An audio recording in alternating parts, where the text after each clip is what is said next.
Welcome to Norse Code, the #1 podcast for your Minnesota Vikings. I am your host and producer. My name is James Pagashnik. Thank you guys so much for listening. And at the other end of the tin cannon string, we have our analyst and co-host. You know him from numerous blogs and podcasts around the internet, most notably from theathletic.com. He is useful human Arif Hassan. Arif, are you ready to get back to the Norse Code roots of having like a 2.5-hour episode? Yeah. Oh man, this is season 1 stuff. Hope you guys are. Hope you guys don't have anything to do for a while, because this one's going to be a while. We are going to go back to our roots. We are going to be doing a review of the Detroit Lions game, the victory over the Lions, and then we will be doing a preview of the of the Redskins game, because it's the Thursday night one. So we're going to knock both of these out at once. We're only going to have one episode out this week, and it's going to be like 2.5 hours. So if you missed the first 3 seasons of Norse Code, this was a regular occurrence. These were pretty big episodes. I don't know, did you do anything interesting this weekend? Certainly everything I did this weekend was more interesting than anything you've done this weekend. Probably. I did nothing. Is this the thing where you say I did nothing and it was everything I hoped it could be? Right, yeah, it was glorious. I did nothing and it was beautiful. Fantastic. I'm happy for you. I heard you had quite the weekend. It sounds less expensive than my weekend, yeah. Yeah, I would certainly be complaining if I were you. That certainly seems like you've had a hellish weekend. I wouldn't say that. I mean, I got married, but the no big deal. No big deal. People do this all the time, sometimes 2 or 3 times. As a veteran of the wedding circuit, tell me, what does it feel like to have that experience behind your back? It's certainly something, you know. It does feel a bit like having the dreaded vote of confidence there. You know, he's our guy and we're gonna stick with him, sort of thing. Like. No. Just know that with every wedding that you participate in, you've got the experience of a number of weddings informing your approach. So it's not quite a Voltron thing, but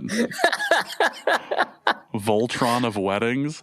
No, it went well. It was a lot of fun, and nobody was eaten. That was important, because the cannibal was featured prominently at the wedding. So no, it was good. Everything went about as well as it could. Sadly, Dusty was unable to make it. He's got a whole mess of stuff going on in Denver right now. So, but in his place, I noticed something at the reception, and I think I tweeted this out, that I may be using the tree fitty thing a bit too liberally. As we got several wedding gifts. I was gonna say Christmas gifts. We got several wedding gifts that were Loch Ness Monster themed, including cups that I did tweet a picture of, and we also got custom pillows that had a picture of the Loch Ness Monster and Tree Fitty on it. In addition to many people providing us with $3.50 in their cards, and then during the dollar dance just handing me $3.50. So I one of these two things has to happen. Either I need to kind of slow my roll on this and kind of not use it as often, or I need to do the opposite and just full on embrace this and just have it become just lean in. Yeah, there's one of two ways you can take this, and I think it ends up having to be the latter. I think I have to just full on embrace it and just accept that this is who I am from here on out. Tree Fitty will probably end up being my last words at this point, but yeah, so it was fun. It was good. People showed up and food was eaten, drinks were drank, and there's photographic and physical evidence that it actually happened. So these things are important. I got married. Yay. We're just exhausted. We were just exhausted after this weekend. We were going to go on a honeymoon today and yesterday, and we both looked at each other like we are like 5 koalas in a trench coat at this point. We are not people. we should probably just rest. We are useless at this point. So we're gonna try. I thought you were telling me that you went to Paradiso. Well, we did what couples do shortly after they get married in Grand Forks. You go to Paradiso for lunch on the Tuesday afterwards, and you have a macho combo. That's just what you do. It's not tradition like in the South Park sense of the word for weddings, but it's close enough. It's quite, I'd say fine, but it was edible. It was food, and it was everything that I wanted it to be for Tuesday at 1:00 in the afternoon. So we've got plenty of stuff to talk about, plenty of game to talk about. And before we start, just want to thank you guys so much for listening. Also, as a personal note, thank you guys for the nice messages about the wedding stuff this week. It meant a lot. If you enjoy the show and you hear value in what we produce, you can help donate to the show and keep us ad-free in one of two different ways. You can go to patreon.com/Norse Code, or you can go to paypal.me/Norse Code as well. PayPal obviously being a one-time donation, and Patreon being more of a subscriber base. We are still doing our free swag promo. If you donate $3.50 or more per month. Gee, I wonder why I keep on getting Norse Code, or keep on getting Loch Ness Monster things for wedding gifts.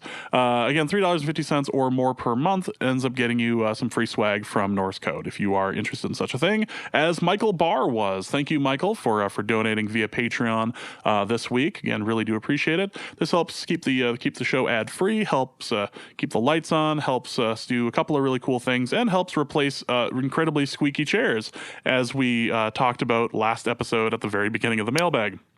And if you didn't get a chance, I included a little post-show, a little post-credit sequence in last episode.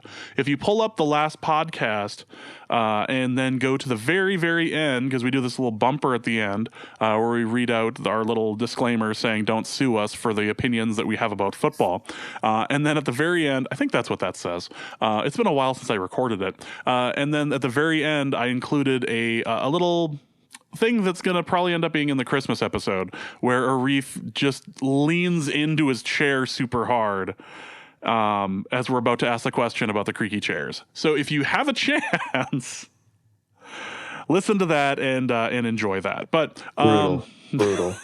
It is me dying in a recording. I was having problems breathing. I was laughing so hard. So again, thank you guys so much for donating. These things help us quite a bit, and it also helps us do things like the live show, which we'll be doing on November 29th over at Podolsky's in Seattle. Again, November 29th, Podolsky's in Seattle. Let's get to the actual game that we should talk about, the review. And the first thing that comes to mind when I think about the Lions, the Lions at home against the Vikings, is this was not a defensive game. This was a game that it seemed like, of all things, Kirk Cousins won in a shootout. I don't think I would have expected to say that phrase week one or even in the preseason. Yeah, I mean, I had this game going in the under. Of course, I've got most Vikings games hitting the under this year, which tells me that maybe I'm a little bit too conservative. But my expectations for this game, a thing you'll never hear me say, my expectations for this game were not that. And it wasn't just like, some weird inconsistencies and like special teams or random turnovers produced short fields for one or both of the teams. I mean, Matthew Stafford was averaging 8.1 yards per attempt. Kirk Cousins was averaging 9.9 yards per attempt. The Lions were averaging 4.1 on the ground. The Vikings were 4.5 on the ground. Both teams had explosive runs of 10 yards or more, multiple explosive runs.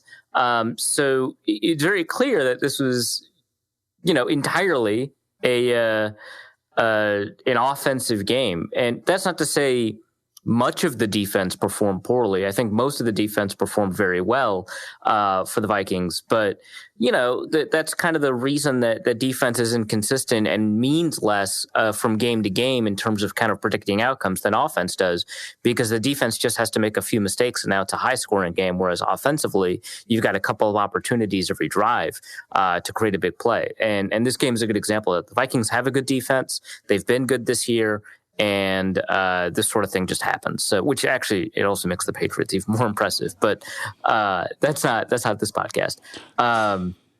Yeah, I mean, both quarterbacks end up with QBRs above 85, passer ratings above 100.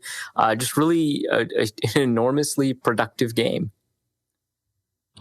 And it wasn't something that just it was evident from the very beginning of this game that this was going to be just a passing war. Not to mention the fact that apparently the Vikings corners are allergic to stopping Marvin Jones. But this was a big one. There was a lot of stuff on the line. So we had talked about something that Michael Kist had said after the win over the Eagles, saying the Eagles lost to the Vikings because they failed the Kirk Cousins litmus test, which is that a bad defense is feasted upon by Kirk Cousins. This is not a bad defense. They didn't play particularly well, but this is not a bad Lions defense. No, absolutely not. And, we talked about how the coverage unit for the Lions in particular is really impressive. And, that's not to say, that they all had bad games. I thought Justin Coleman played pretty well. I mean, his worst plays were ones he wasn't targeted on, so that helps him too. But, Rashawn Melvin and Tracy Walker before he got injured, which I think he came back. So, really good game from them, and still, the Vikings were able to produce through the air. But yeah, I just think generally speaking, even if it wasn't a good game, it's a good indication that the Vikings can put some points up against a pretty good defense. Now, I think holistically on the year entering this game, there's something like 15th or 16th in adjusted net yards, maybe 10th or 11th. And so they weren't like an elite defense like we kind of expected the Bears defense to be. Like sometimes we see the Packers defense. I think one or two games this year they haven't played elite, but for the most part they've been playing at a pretty high level. And so that's, those are the games that you point to when you say that Cousins can't perform. But this is certainly an above average defense. It's a good defense, and the Vikings were able to put up 42 points, and very little of it had to do with the defense kind of putting them in short field situations. So, yeah, I mean, it's good. I think that the primary takeaway from this is, there's not much worry about the Vikings defense, right? And there's going to be games where maybe they don't perform. And in those games where they don't perform, it's incumbent upon the offense to respond. Otherwise, obviously, the Vikings don't win. Can they win in a shootout? And this is the first game where it feels like the answer is yes. There were lead changes in this game. The first game I think the Vikings have had that have featured a lead change, which is important, right? Because it means that the Vikings can go down and get the score back. And so whether or not, the other team scores first, that's been kind of the primary focus for the Vikings, and the ability to stop that from happening has been paramount. And now you can feel a little bit more comfortable that if the other team scores first, it's not going to define the rest of the game. That's very important, as it turns out. Oddly important, really. And it really does show that the Vikings were able to take a punch and were able to come back from it. And this was a game that had several of them on both sides of the field. On both sides of the ball anyway. This was a game where Kirk Cousins could air it out, and this was a game that Stafford was able to do some serious damage. But I suppose the first thing that we could talk about on offense is kind of the status of Adam Thielen. Because Adam Thielen had one catch for one touchdown, and then it initially looked like it was his hand, like the way he was kind of like gripping his hand, but it turned out to be his hamstring, correct? Yeah, that's right. The speculation during the broadcast, during the game, is because he kind of hit that barrier near the end zone, and that's not related to it at all. He just has a strained hamstring. It's recovering. So it was a very mild strain. They did an MRI. It was better than I think their kind of most optimistic guesses going in. He's recovering very quickly. Zimmer intimated that he might be ready for the Thursday night game. If he is, I expect he's on a pitch camp, but I would expect that he's just not. Yeah, I mean, we'll talk about the Washington matchup in a little bit, but for the most part, we're going to miss maybe one game of Thielen, who's got, he's got a consecutive game streak going, which is not to say he's been completely uninjured. Remember, his 100-yard game streak was ended because he had a back injury that limited him on the field. He, I think, took as many snaps as he normally does, but he wasn't playing nearly as well. So there's that to consider. But yeah, I mean, he's been always available for the Vikings. So now we're going to see games where Diggs needs to perform without Thielen. Luckily, for most of this game without Thielen, Diggs was able to perform in a pretty high fashion. And not only that, the Vikings were able to go to other targets. They didn't need to force feed the ball to Diggs. There were 5 receptions, I think, for Irv Smith, 5 receptions for Kyle Rudolph. There were 4 receptions for BC Johnson. It is possible, and this is something we've been worried about basically all offseason and all season. What happens if and when one of the Vikings receivers gets injured? Can they step up? Is Irv Smith functionally actually wide receiver 3? Can they develop the depth at receiver? And I think at the end of training camp, the answer was no, right? Because Chad Beebe was wide receiver 3. Not a ton of people were very confident in him. I think he has as many fumbles as Diggs does this year, despite missing most of the year. He also has a drop problem. Can he be wide receiver 3? He gets open better than anyone else. And I think the answer was no. And so BC Johnson's development, Irv Smith's development, and the reemergence of Kyle Rudolph in the passing game, I think kind of helps answer that question. Now, obviously, long term, I think once you get into the playoffs, you're going to need more than BC Johnson and Irv Smith. But for now, it's a good way to keep the offense going.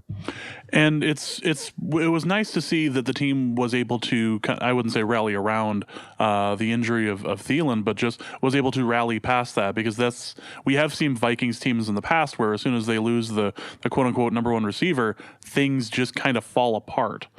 And you saw that with how Diggs ended up reacting to it too. And there were reports on the field about how Diggs had even gone into the tent and just kind of checked out. My thought when Thielen was being helped off the field was, he doesn't look like he's able to put any weight on that leg. No. Right. It feels like in the past, when, especially on offense, when the team is hit kind of adversity, which some of it's been pretty significant, right? Like losing a quarterback, and some of it's been relatively less significant, like, losing Stephon Diggs, who, as much as I think he's very good, is not quite the same as a quarterback. The team offensively has stumbled a lot more than it should. Here, it just kind of stayed on schedule. Obviously, having Adam Thielen would probably mean that the score was like 50 to 24 or something like that instead of 42 to 30. But having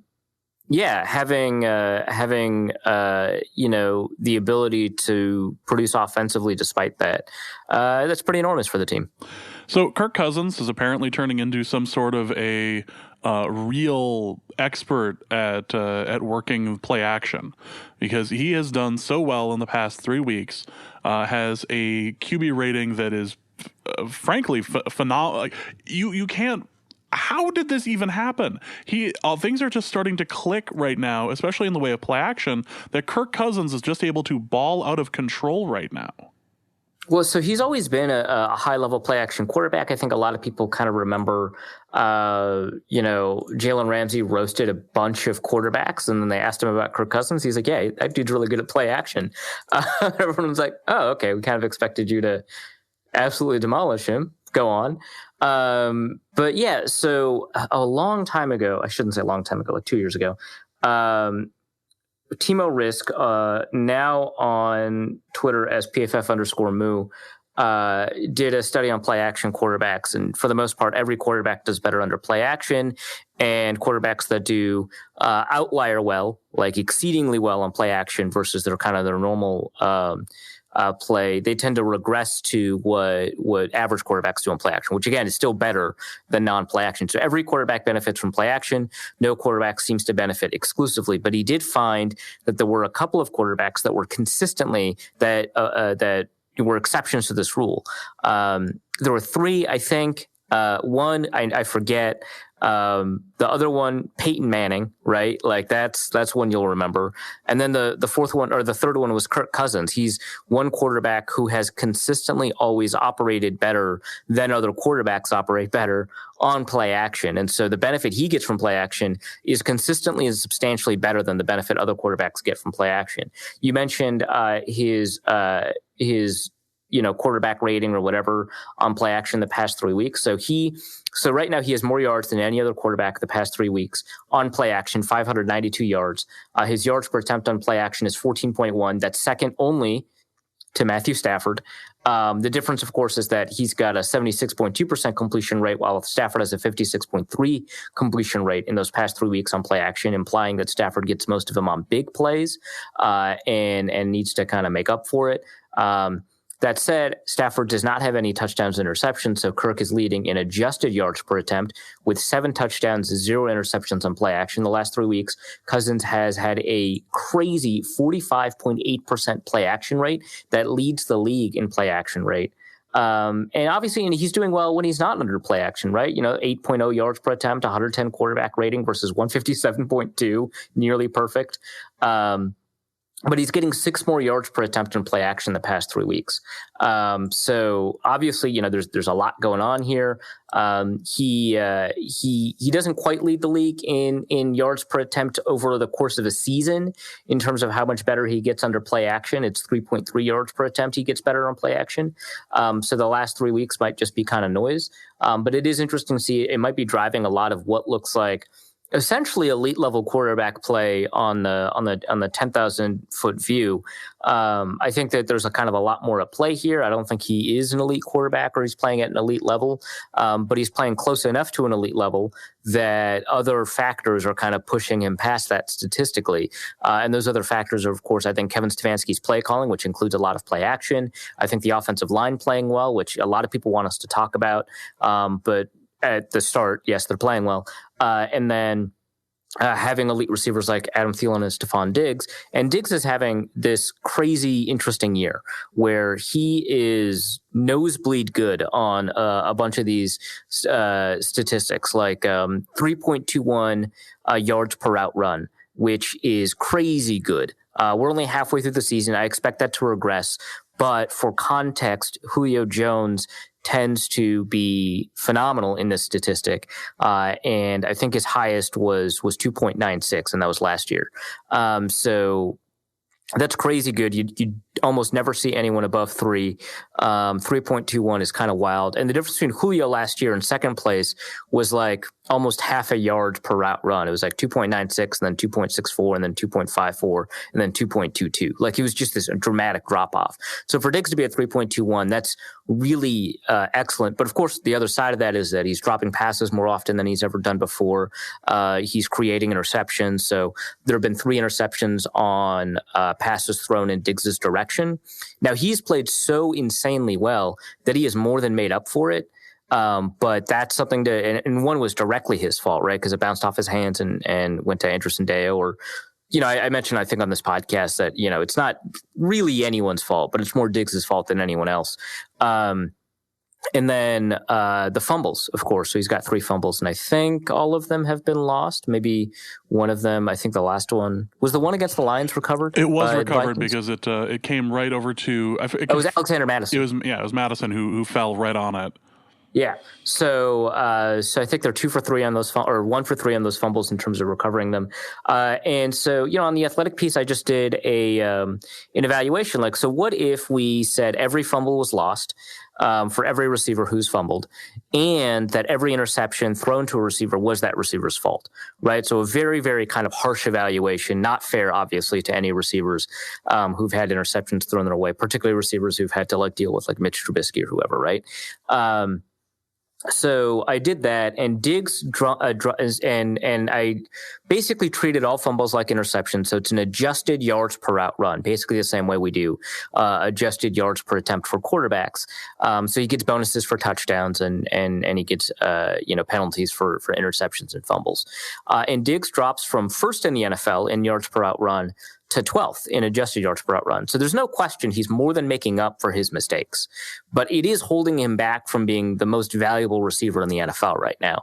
It is a very interesting, weird year. He's playing very well, but every time you compliment him, you have to add in, but weird, right? Like he's not playing as well as he should be. So, and all of that, I think, combined, right? So, and luckily, the fumbles don't count against Cousins' passing stats.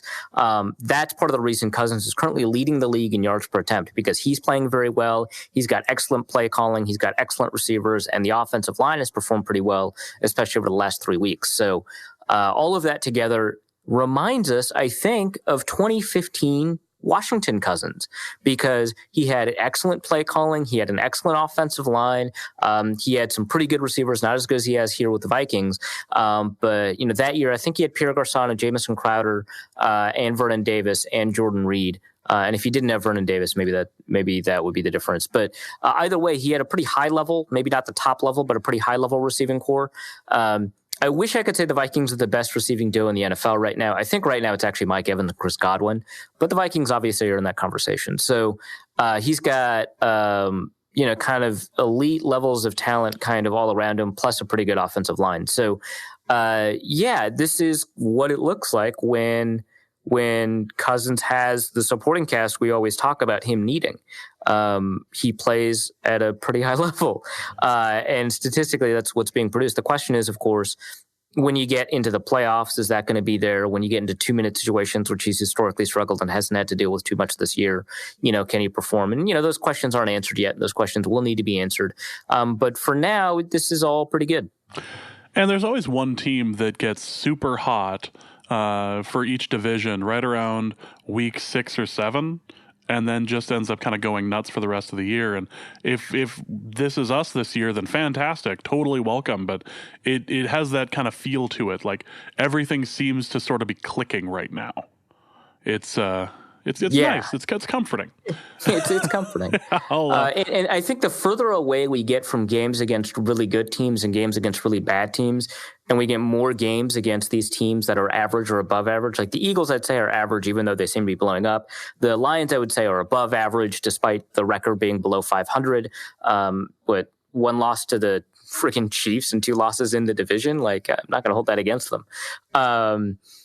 They're a really good team. And so, but I mean, it seems like, the more we get away from these bad teams, and there's one team coming up again, we'll talk about them, the more we can feel, I think, comfortable saying the Vikings are like a top whatever team in the NFL, whether that's top 5 or top 7. And I've seen one person say top 3. I don't know if I'm there yet, but, it's a pretty good team. We can feel more comfortable in saying that it's good, and they might get hot. This is the part of the schedule I think a lot of people are looking forward to. I think it's more difficult than we initially anticipated, but because the Lions are playing better than we thought. But we finally get out of that first 4 games of the season that we thought were going to be tough, and they were.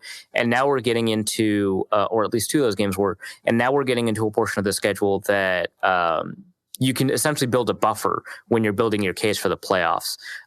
So obviously week 16, 17, that's going to be important. I wouldn't sleep on the Lions when, they come back home to the Vikings. So, those are all games that they'll have to contest. But for the most part, especially in terms of opposing defenses, I don't think they have to face a top 5 unit until week 16. Yeah, and who knows exactly what that's going to end up looking like, because Chicago is, Chicago's rough right now. Chicago. Yeah, I'm trying to figure out the best nickname for Mitch Trubisky. So I'm throwing and around. It's not lefty. It's not lefty. Well, so it needs to kind of roll off the tongue. So there's Byron Left Mitch. That's okay. There's Mitch and Ponder. That's okay. Boy, I hope you stretched before you. I hope you stretched there. They're fine. I'm not saying that they're like out of the park nicknames, but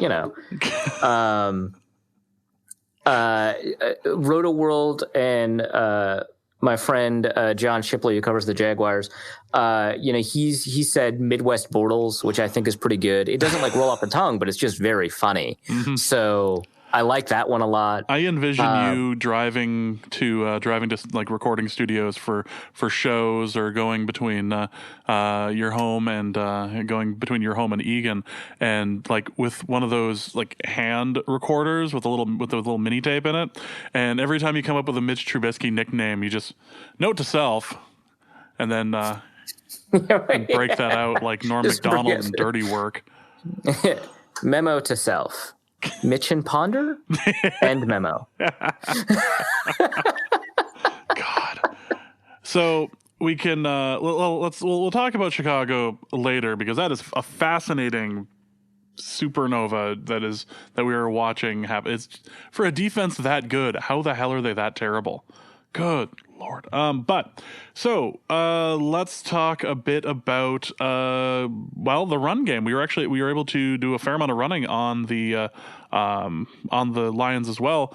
It seemed like all facets of the Lions defense were just kind of failing there. They weren't able to rush the passer as much. They weren't really able to stop the run as much, and they certainly weren't able to do much in the way of stopping the pass. But let's focus on the run. Yeah, so I think heading into the season, we all expected the Lions to actually be pretty good against the run. They've got Damon Harrison. The linebackers that they've acquired are all essentially specialists in stopping the run, especially the one that they drafted in the second round, Jelani Tavai. Trey Flowers has always been good at stopping the run. They grabbed Mike Daniels in free agency. He's supposed to be pretty good at that. A'Shawn Robinson's been good at that. He was hurt this year. But they just haven't been very good at stopping the run. And against the Vikings, they in particular were just not very good at stopping the run. And I thought from a run blocking perspective, we saw a really good game from Garrett Bradbury, which, that's kind of his thing. He's a zone blocking center. He's supposed to be really good at stopping the run, but I don't think we've seen it materialize. We've seen some really good individual plays from him, especially the first 2 weeks of the season in terms of his ability to create holes in the running game. But we haven't seen, I think, a consistent run blocking game from him. This game, it seemed like it was a consistent run blocking game from him. Really good play. Josh Klein, I thought he played well, at least as a run blocker. I think in terms of pass protection, there was something amiss there. Which, for the most part, I think for the season, he's been really good in pass protection. So I'm not worried about that. But we saw some really good movement from him in the run game. Brian O'Neill has developed really, I think, incredibly solidly as a run blocker. What's interesting is I don't think the Lions played as much of the drop, 8 defense that I was kind of expecting them to. Which they still did it, but they didn't do it as much as I kind of expected, which kind of sets them up to be a little bit better against the run than they have been, and they still weren't able to produce. I think a lot of it might have to do with the fact that Jared Davis is just not a particularly good linebacker, but I think a lot of it has to do with the fact that the Vikings, the offensive line cohered in a way that I think, kind of squeaked there, cohered in a way that I think we haven't seen in a while. So obviously all good stuff, but I wish there was a kind of more I could say. I mean, the Vikings didn't do anything kind of out of the ordinary when it came to designing. It wasn't like the Philadelphia game where they had all these like sweeps and end arounds and stuff like that. There were still sweeps in this game, but they were kind of the normal kind of motions that you'd expect, and not like reverses. I mean, the Vikings produced on the ground again. Dalvin Cook ended up with, I think, 96 yards after contact. And so even on plays where he was contacted behind the line of scrimmage, and there were 2 in particular that I remember. One was a touchdown that he just kind of bounced around and scored. And the other one was like a 16-yard scamper for a first down. He was supposed to get dropped for 2, bounces out. Really incredible stuff. So a lot of it, obviously, I think has to do with just him. Which, running backs don't matter, but Dalvin Cook might. He played really well. And Alexander Mattison didn't really get off the ground in terms of running the ball. I think he averaged under 3 yards an attempt, which, he doesn't need to play well. He's been playing well this season. But yeah, having Dalvin Cook get like 142 yards on the ground, and not just because, they're running out the clock with the lead, but because he's been able to produce, 2 touchdowns. I think it was good to see because, the running game might not matter that much, and I think people again overstate it. But the fact that they can kind of rely on it when things aren't working, and they might be able to generate the equivalent of a poor passing game, that's really good. to have that kind of floor available to you. Obviously, the Lions, again, have not been very good at defending the run, but, those are the teams that you need to beat up when you can anyway, so it kind of doesn't matter that they're not that good. Good stuff, especially, again, from the offensive line. I have a question for you, and do you think that we are having such success with play action now because we had such success running the ball in the first half of the season? No, I don't think so. I think it's and there have been like tests on this too. Like, so we've talked a little bit about the analytics group testing, whether or not you're running well in games leads to play action. If you've run well this season, it also does not tend to impact play action passing rates. So I don't think that's it. Again, I think the Packers game is a really good piece of evidence in that regard, because the Vikings were running very well before that game and running very well during that game. And the Packers decided that they weren't going to bite on play action or even bite on the run at all and attack the quarterback and that limited play action opportunities. I think here the Lions just bit on play action. I've talked to people, I've asked like, hey, why do you bite on play action so much?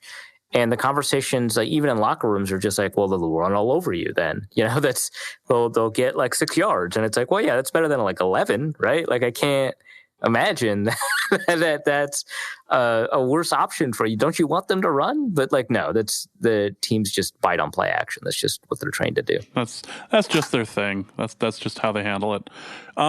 So Kyle Rudolph got a touchdown. Yay. This has not been exactly a bit. It happened. There was video evidence of it.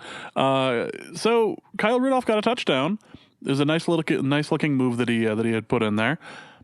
This is his first of the year, and he definitely has not been one of Kirk Cousins' favorite targets this year. It's his first touchdown since Christmas Eve, December 23rd, 2018. Exactly. But he's definitely been hitting like Irv Smith and everything. So what do you think that Rudolph hasn't had as many targets as, say, like Irv Smith, or is it just kind of a fallacy? Well, so first, part of it is just that they like to keep him in to block. But that's not everything, right? Because if you only take a look at how many routes they've run, right? Kyle Rudolph and Irv Smith actually have run a very similar. Actually, Kyle Rudolph has run more routes. He's run 143. Irv Smith has run actually 96, so 50 more routes, 50% more even. And he still has fewer yards per route run. The thing is, Kyle Rudolph, the routes that he's being asked to run are very much just lower depth and later in the progression. Like the routes, when Irv Smith runs a route, it's very likely that he's number 2 or 3 in the progression, and sometimes he's number 1 in the progression, like on a tight end leak, on play action, or something like that, where the ball is kind of designed to go to him. Whereas Rudolph is kind of more of a check down. On one side of the field, the check down is Dalvin Cook. The other side of the field, the check down is Kyle Rudolph. He actually is out targeting Irv Smith 16-14. But again, the targets aren't very many meaningful yards. The other than, when he's in the red zone and he gets that touchdown target, they're just not having him do as much with the routes as he has in the past. Athletically, he's been kind of more limited. He's always been kind of an athletically limited tight end ever since his injury at Notre Dame. I think it was actually a hamstring of all things. So, hopefully it doesn't come back to bite Adam Thielen, but he never recovered from it. And so he was a really fast tight end at Notre Dame, and then he got that hamstring injury, and he, for a while, was expecting to recover from it. He expected to be a faster tight end, and the Vikings were almost kind of counting on it, and he's been a good tight end kind of despite that. Despite that never, kind of occurring. But now, now that we're a little later in his career and he never kind of regained that speed, he's just kind of losing that speed. So they don't want him to have to go deep downfield and win on those. And they just kind of want him to rely on him having just these hamburger helper sized hands and real catches in. So a lot of it is just kind of his route depth. He's got one of the lowest, I think he ranks 37th in yards per route run. Whereas Irv Smith ranks 15th. And this is out of like 41. So Irv Smith is doing better than the average tight end, and Kyle Rudolph is near the bottom. Just in terms of the statistic, I think in terms of performance, he's fine as a receiver. Because of kind of what he's being asked to do. So late in the progression and lower route depth and serves more of a check down role than a kind of a part of the route role. So I think that's why Smith has produced more again on technically on fewer targets and on substantially fewer routes. And that's because they're asking him to do kind of more with the routes that he's running. Last thing I'll talk about for the offense, anyway, is the rise of Olabisi Johnson. He who had a pretty good game today, or rather on Sunday. And let's not forget about our real wide receiver 3, C.J. Ham, with his first touchdown of the year.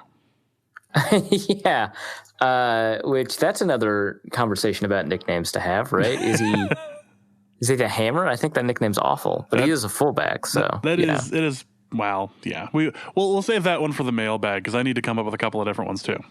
Sure. Yeah, and also like on a slant. Okay, sure. Instead of just like a random like you fullback leak to the flat, they're just like, yeah, split out wide. Run a slant too. If you could establish positioning and maybe plant an outside foot so you can get them turning the wrong way. Like, okay, sure. It was so weird, and it was so perfect for that. Like, of all people that are going to catch that, of course it's going to be C.J. Ham. Yeah, it's going to come rifling in there. It's a quick throw. You just got to be ready for it. You can handle that, right? Ham comes at you fast.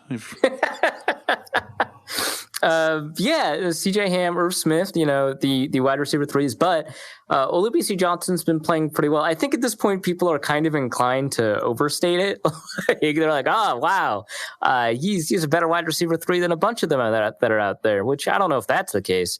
But he's been playing pretty well. He's been getting open, and obviously when he's been getting targeted, he's gotten the ball in his hands. I think the best example of a kind of a combination of his route running helping him and also just kind of the defense kind of just not doing its job is the one where he's open on the post at the same time Diggs is open on the post. I think it was against the Eagles on the cover 2 invert.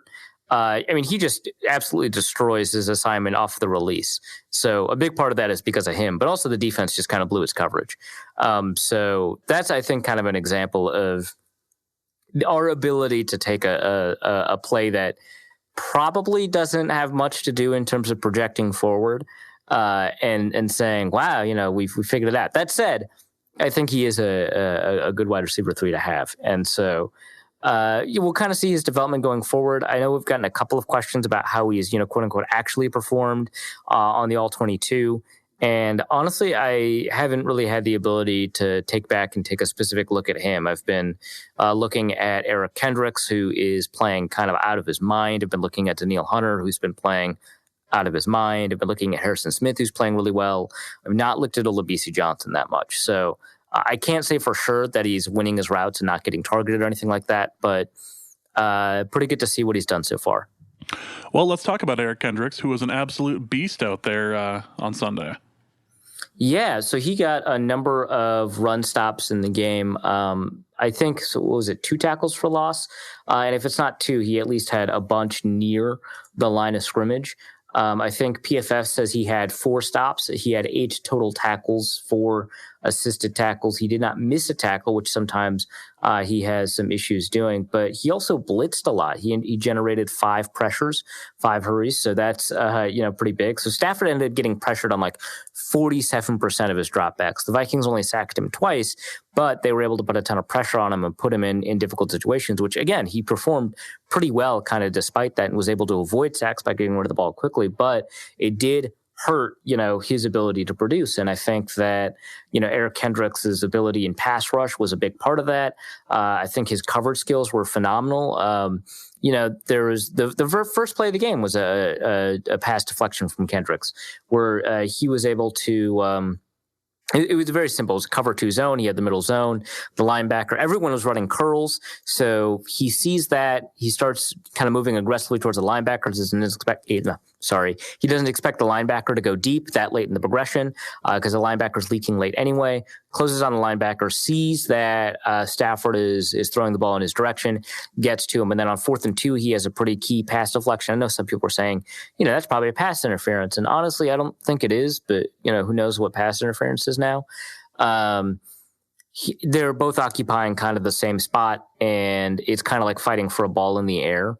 If you win your positioning battle, that's not pass interference. If you use your hands to win the positioning battle, that is.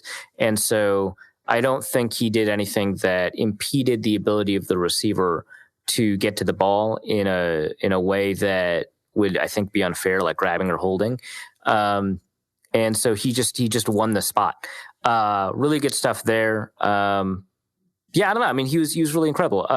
Shamar Stephen drew a double team that allowed him to get that tackle for loss. I know that he was able to kind of clean up another one that Linval Joseph opened up for him. So Linval Joseph squeezes a lane that allows him to bounce to the other side. This is one I didn't break down on The Athletic, unfortunately. But that was another near tackle for loss. I think it was for 1 yard, where the running back is attacking his gap. Linval Joseph squeezes the guard into that gap, so the running back has to bounce out. Kendricks notices that and then bounces out and attacks that lane and gets to the running back. So really great instincts. So I think a while ago, he mentioned that he didn't like the phrase instinctive as a way to describe players because it kind of diminishes the amount of work they put into the film room. And, which I understand because it's like work you're actively doing and not, a trait that you have no control over. But, here I would say it's probably shorthand to say that, his play recognition skills are really high. And also he knows kind of what linebackers and running backs are supposed to do based off of the film. So, it's a combination of those things. But here I think it's very clear that his play recognition awareness and his instincts both played a pretty tremendous role. And I don't want to knock his, the amount of tremendous work that he puts in clearly into film study. He's playing as if he's the best linebacker in the NFL. PFF has him graded as the number 1 linebacker in the NFL. His coverage numbers aren't great. They're really good. They're not great. I think he's got 1 yard allowed per snap in coverage. And that's because the Vikings are asking him to do, I think, the toughest tasks. I break that down in the Athletic article and I kind of explain why that's the case based off of things like depth of target. But, just a really kind of incredible performance from Kendricks. Another kind of notch in his belt to prove that he deserves all-pro consideration. So why couldn't the Vikings cover Marvin Jones to save their goddamn lives? Some of it is I think they got unlucky on that second Xavier Rhodes touchdown. So that's part of it. You just like, hey, the ball bounces the wrong way, and now he has 2 touchdowns or 4 touchdowns instead of 2. Phenomenal. But I don't know, man. He gets up for these games. He's not like, so he's a receiver that I've liked for a really long time. When he hit free agency, I really wanted the Vikings to get him because I thought he was super underrated. I was kind of upset that the Lions got him. And I think at the time I said that the Lions sneakily have the best receiving core in the NFC North. And this is before Diggs and Thielen broke out. I got some pushback from that. And, I don't know if that was that when Jeffrey and Marshall were still there? So maybe, I don't know. Either way, Marvin Jones has been really phenomenal for a number of years. He's tailing off in his career, but he still seems to have an ability to go up against the Vikings. He is a good route runner, not a great one. He's good at contested catches, not amazing. His speed isn't there anymore, but he had, kind of average to above average athleticism. And that combination of skills kind of just allowed him to do a lot and attack the weaknesses of corners instead of relying on his own strengths. Because it was very likely that whatever the cornerback's weakness was, he was better at it. Because he had such a diverse skill set and he was such a smart player. Here for the Vikings, he got a touchdown against Mike Hughes. He got a touchdown against Trey Waynes. He got 2 against Xavier Rhodes. He's just kind of picking and choosing. I don't know, man. He's good against the Vikings, and he kind of knows what the Vikings like to do defensively. I think part of it might just be he played against Zimmer defenses for so long in Cincinnati in practice that he just kind of knows what the match rules are, either consciously or unconsciously. He could just kind of, instinctively, use that word again, figures out kind of what the defense wants to do and does kind of the opposite, and creates additional leverage for himself. But, part of it, I think in this game, he just got, the better side of a coin flip. I think that the second touchdown's a really good case. Xavier Rhodes, I said he struggled after the game. And obviously the case is that, he didn't have a phenomenal game, but he gave up 2 catches, I think, all game. And also a defensive pass interference that he was correctly called for. So, in addition to the 5 yards he gave up, both for touchdowns, he also, in theory, gave up 40. And I would count that against him. That said, he's no longer shadowing receivers, but I think the litmus test is if the top receiver gets 40 yards a game, you're pretty upset. So here he allows 45 yards but 2 touchdowns for the top receiver in a game. You're probably kind of happy, but more could have been there. So I don't know. Marvin Jones is a Viking killer. We had Mike Payton say that in our Detroit Lions preview that they think of Marvin Jones as kind of a Xavier Rhodes' father. So they're pretty happy with. Yeah. Aww. They're pretty happy with how Marvin Jones does against the Vikings. Better than Golden Tate does against the Vikings too, or Alshon Jeffrey. Well, yeah. Well. I mean, Alshon used to just roast us no matter like what team he was playing on. So that was a Josh Robinson problem, though. I don't think that was like a Vikings matchup. Whereas here, Marvin Jones is like killed Terrence Newman, destroyed Xavier Rhodes, embarrassed Mike Hughes, posterized Trey Waynes. Like it doesn't matter. Alshon Jeffrey was like Josh Robinson's 5'10". I think I can do this. Well, Trey Waynes was all over the field and played really well. I believe he was the one who ended up with the interception at the end of the game. Correct? Yeah. It was weird because, I think that so T.J. Hawkinson, he allows a 14-yard reception to Hawkinson. He allows a bunch of yards after the catch to Marvin Jones. In coverage, he did okay. That interception, I think, makes up for a lot. What's interesting is that the ways that he played well are not historically how he's played well, and the ways that he did poorly are not historically how he plays poorly. Missed like 3 tackles in this game. I wonder what PFF officially said. Let's take a look. They say that he officially missed 1. Well, that's not right. He missed 3 in my eyes, and he is a profoundly good tackler. So, I'm not worried about that going forward. But his ability to kind of locate the ball has always been an issue, whether it's attacking, opposing receivers' hands or turning his head around, depending on whether or not he's in phase. Here, he had the latitude because there were additional defenders to turn around, and he was able to get the pick. The Vikings just generally just don't get a ton of picks because of the way they ask their corners to play and the type of corners that they recruit and draft. But yeah, it was good to see the pick. That was the game, kind of a game sealer for them. But also, his coverage was fine. It was kind of what happens after the catch. Like, I'm not upset that he gave up essentially, I think, a 2-yarder to Marvin Jones, but then Jones makes him miss a tackle and turns into like a 16-yarder and a touchdown. Yeah, so I'm not upset about some of those, but he lost T.J. Hawkinson. That's a tight end matchup. That's kind of hard. I would say he didn't necessarily play well, but the interception kind of makes up for a lot. Yeah. I'm kind of struggling as to where to kind of hit this with the defense, because this was the amount of passing yards that Stafford was able to collect here really was indicative of him just being able to carve us up. And was this just a scheming thing, or was this just like out of position, or how exactly did this end up happening? I think a lot of it was Stafford playing well, because it's 64 yards to Wayne, 62 yards to Alexander, 42 to Kendricks, who, again, he played really well. But this just kind of like demonstrated, 39 to Anthony Barr, 93 to Anthony Harris, who I think everyone was pretty happy with how Anthony Harris played. But, he gives up a 36-yarder to Amendola. He gives up a 47-yarder to Marvin Hall. He was able to kind of pick 41 yards Mike Hughes. He was able to kind of just figure out what the defense was doing and attack the defense. And it wasn't really about individual players playing well or playing poorly. And again, on money downs, like on third down and fourth down, the Vikings defense kind of figured it out and stopped him from doing what he needed to do. But for the most part, his ability to kind of read that defense and attack it was there, and he was willing to take, deep shots when he felt that they were there, and he was willing to take intermediate shots when those deep shots weren't there. So I think it was just a lot of knowing what the defense wanted to do.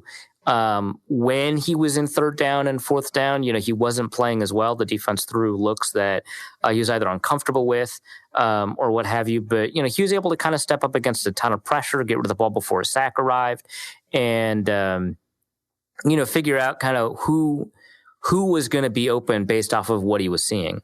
So I think it was less about individual defensive weaknesses and more, he's playing kind of the best football of his career right now. Breaking news from the Vikings as Vikings released punt returner Marcus Sherrills. So sad. They just did that according to an article posted by Chris Thomason a couple of minutes ago. So that's a thing. So it looked like to me that the defense was able to get a lot in the way of tackles for loss, but if they weren't able to get past the line, they weren't able to really do much against the run. Yeah, so I think aside from Kendricks, you didn't get a ton of. So Linval Joseph, I think, got a tackle for loss or two, and Everson Griffin and Daniil Hunter both got TFLs. But then the Lions kind of made up for it with explosive plays in the running game. So J.D. McKissick got a number. He never got more than 20. In fact, I don't think any of the Lions got more than 20 on any individual rush, but they were able to get, a 14-yarder here, a 7-yarder here, a 6-yarder there. And so, it felt like they were making up for inconsistent running back or rushing performance with just kind of these explosive runs. I would say I'm not that worried about it just because the number of negative plays, they were kind of made up for with kind of those explosive plays. But for the most part, I thought that the Vikings played the run pretty well. And so having one or two or three of those runs to bring that average up is not as concerning, especially because, J.D. McKissick is kind of like laboratory designed to beat the Vikings. Just they always have had trouble with your Theo Riddick, Tariq Cohen types. And J.D. McKissick is a former receiver for the Seahawks. So, he certainly has that capability. They lost run contain here or there. And their stops that weren't tackles for loss, I think were fairly low. I think officially they had 3 tackles for loss, 1 Kendricks, 1 Hunter, 1 Griffin, but I think Linval Joseph got one that was marked for 0 yards or something like that. So generally speaking, I think that they did all right. Shamar Stephen, who I've been pretty critical of this year, has been really good against the run. But it was just kind of the 4 or 3 kind of explosive plays that, not even explosive, just kind of bigger gains that really saved their average on that one. So I suppose we can kind of wrap up defensive stuff. What are some odds and ends we can take away from this game? Yeah, I would like to kind of see more about, with regards to, whether or not Mike Hughes is a capable punt returner. We didn't get to see kind of a ton of that just because, there's some fair catches and he didn't get a ton of yards and all that. And I think BC Johnson is the kick returner. Now that, or Amir Abdullah is the kick returner. He actually had a pretty good game, so that's kind of worth mentioning. That was he did have a couple of really great returns against his former team that was kind of pointed out in the broadcast too. Yeah. Long return of 38 yards. Also, CJ Ham ended up getting a return, but that doesn't matter. I'm curious to see if Mike Hughes can become a high-level punt returner because it seems like they at least want to use him there this year. Again, they just released Sherrills.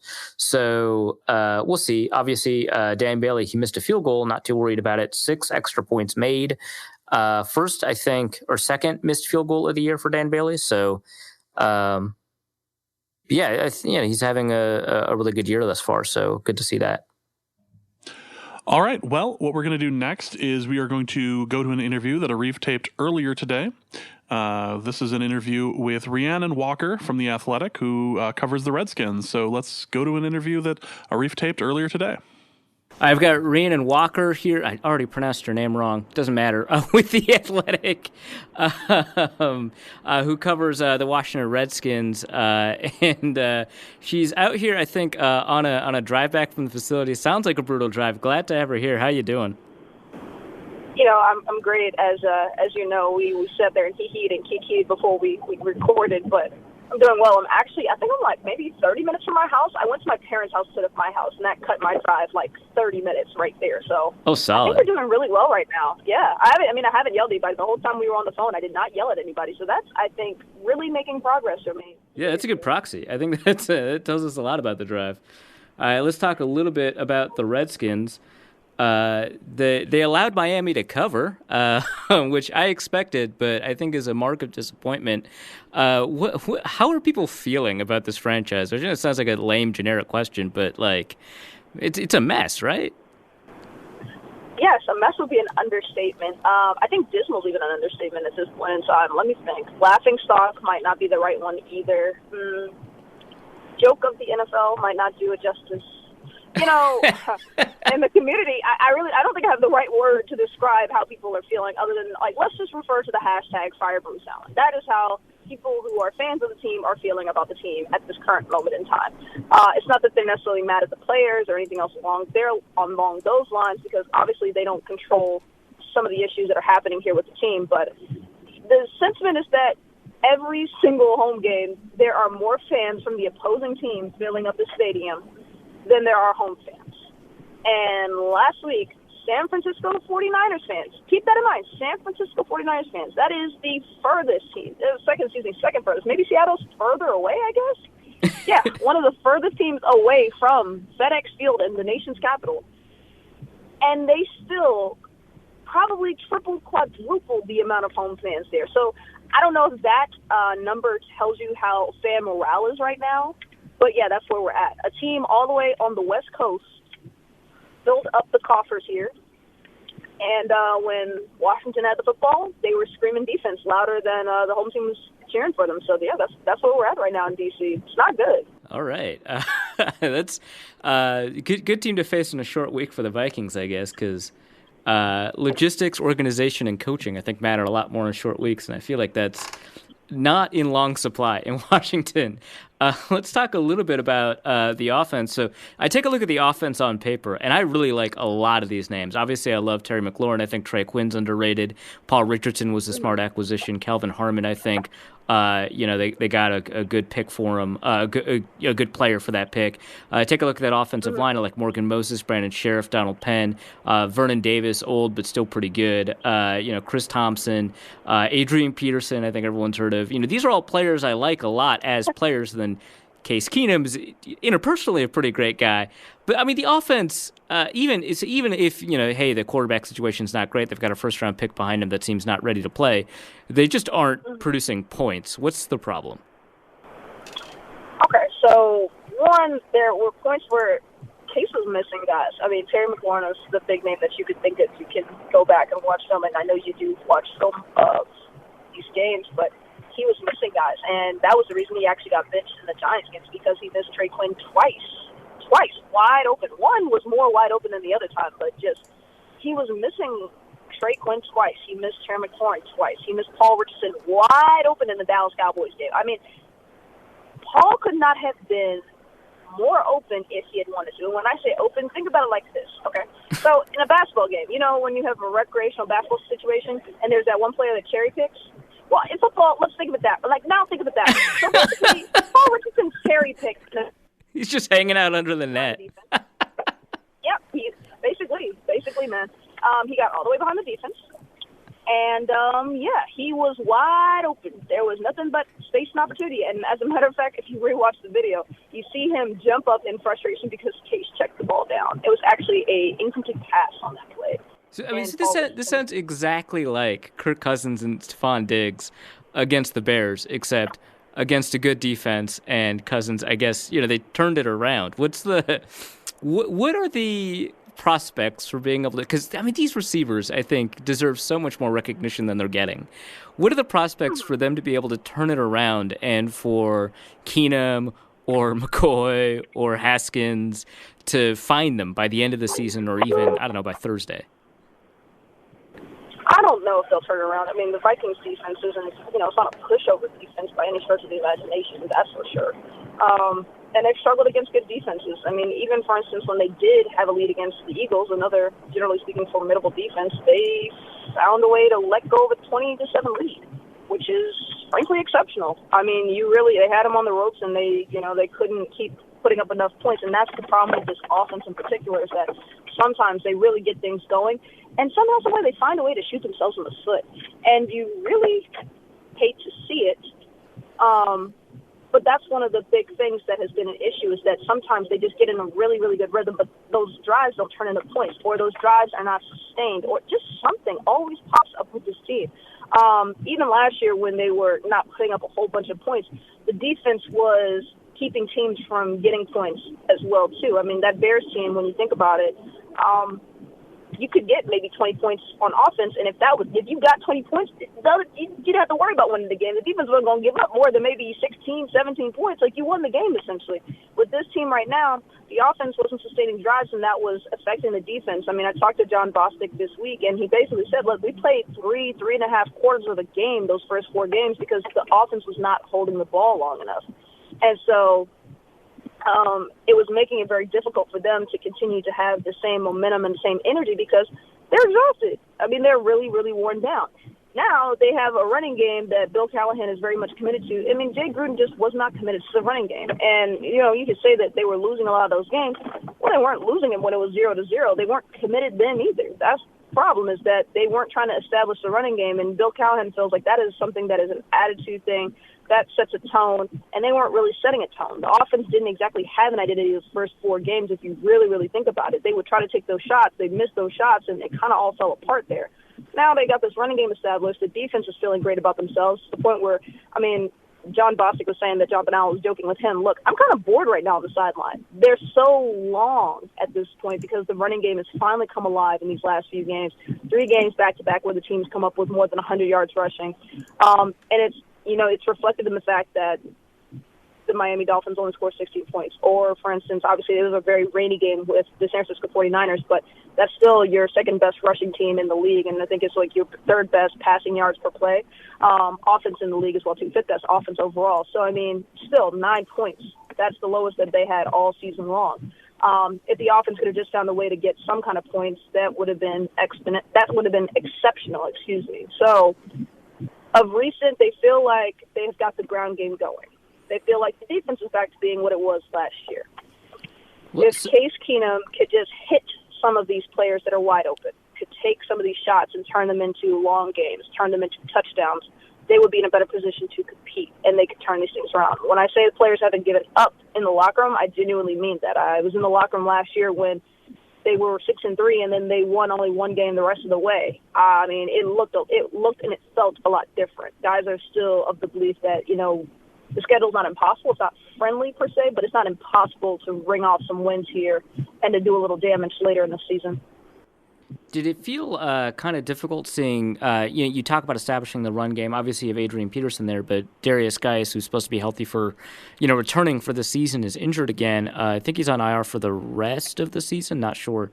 But he's on IR. Adrian Peterson is the lead running back. Chris Thompson's there as kind of a pass-catching back. Bill Callahan's emphasis on the run game seems to funnel more in Peterson's direction than Thompson's. But is it kind of difficult to establish that with Geis gone? Is the performance of the offensive line kind of a big part of that? How is the offensive line doing? Because I know there's a lot of intrigue about like, hey, can they turn around Eric Flowers? He's already been on 2 teams, hasn't turned it around. Is Brandon Sheriff as good as that first round draft slot? That kind of stuff. Donald Penn, is he kind of worth it as kind of an older free agent? How much of that is Peterson still got it? How much of that is that offensive line is performing well as a run blocking unit? And how much of it is just the willingness to call those plays in the first place? So I think you asked a lot of questions. I'm trying to remember them all in order right now. So as it relates, we talked. So yes, obviously this running style plays perfectly to Adrian Peterson's strong suit. I mean, that's the whole thing. And in addition to that, one of the first things that happened this season was him being inactive and players being really upset about it, because it's like, why would you take somebody who helped save our season last season and not play them? You really felt like he did not have anything to offer in that game. That's one thing. So the commitment to running the way that he likes to run, just running the ball in general, even if it wasn't necessarily his way of running the ball, just the commitment to staying to the running game, 30-plus carries team-wise the last 2 games, that's something that has been a morale booster. And the fact that he's having the same success that he was having through most of last season. Darius Geis, this is not at all a shot. This is just a statement of fact. Like, he really hasn't played, and this is something that running backs coach Randy Jordan said, is that right now it's just potential because he hasn't played but 1 regular season game, and he really only played like the first half of that game. So in terms of missing anything with him not being there, they've had him in training camp for 2 seasons back-to-back, but outside of that, it's not like he is really factored into a game plan or anything else along those lines because he's been injured. So he'll be able to come back to the team week 11. They're not having him on IR for the remainder of the season, just that 8 weeks where he was out and then 6 weeks where he couldn't practice and stuff like that. But he's expected to come back in week 11 because Washington has that bye week in week 10. So that's that on that. Chris Thompson. It's not the Bill Cowan's not like using him. I mean, he's still very much the guy that comes in on 3rd downs when they're in a passing situation. So, I mean, him or Wendell Smallwood is continuing to be used. Like, they haven't forgotten about Chris Thompson. They still feel like he's a great weapon. Right now he's injured and a little bit banged up. But, you know, they still want him out there. They still want him to be playing because he just adds so much diversity to what they can do. He's a really good pass-blocking running back as well, too. I mean, you might look at him size-wise and say, like, really? No, seriously, he's a very good pass blocker. Come out of the backfield. He can get you quite a few yards on a screen. He did that last week in Miami. He's very shifty. He can get you in between the tackles. That was something I noticed them doing a lot more during OTAs and training camp, is having him run between the tackles, which, you know, question it if you will, but, I mean, if he can get through those tackles to that second level, who's going to catch him? So don't underestimate him. And then right now he's injured. Adrian Peterson was in a boot earlier today, but, again, like, unless his ankle is literally coming off, or his foot is coming off of his body, he is going to play in that Minnesota Vikings game. So you'll be down Chris Thompson, but you'll have Adrian Peterson in the backfield when they play on Thursday. The line feels like by having the running game being committed to, it makes their lives so much easier because what Eric Flowers basically explained to me was this, and I don't know if you got a chance to see his quote exactly. Basically, he's like, it's kind of like Steph Curry, he said. Steph Curry, when he's in a slump, he still keeps shooting until he gets himself out of the slump. And then once he gets in that rhythm, oh boy, it's all over after that point. For them, it's the same way. You have to keep running the back. You can't just give up on the run because it didn't work on a few plays. You saw what, or you know, maybe you did or didn't see, but that opening drive that they had against the San Francisco 49ers and one of their touchdown drives, their first touchdown drive against the Miami Dolphins, they ran mostly. There was 2 passing plays on that touchdown drive in Miami, and it was a shovel pass, which, you know, all you football technical people, you tell me if that was really a pass or a run, in your opinion. But basically, on a 12-play drive, they shuffle past it 1 time, but everything else was a run, and all for positive yards. So, I mean, they believe that if you commit to the running game, that it will absolutely help them out. It just makes their lives so much easier because then the defense doesn't see the offense as being one-dimensional and pinning their ears back and just getting after them. And that's something that they would really like to try to avoid having happen against them. And so for them, having a successful running game, it just benefits them overall. I mean, they like they like getting out there for Adrian Peterson. They think he is a fantastic back. They have a good relationship with him. And again, he just makes their lives substantially easier. So it's something that they've looked forward to. They're enjoying it right now, especially seeing the success that the team has had. Again, 3 consecutive games of 100-plus rushing yards. That's something that makes them really, really happy. And, again, if it gives them that dual threat when they're on the offensive side of the ball and the defense doesn't really know whether or not they're going to run the ball, they're going to pass the ball, whatever the case may be, they feel so good about that. All right. Well, I asked a lot of questions. I got a bunch of info in response. Fair enough.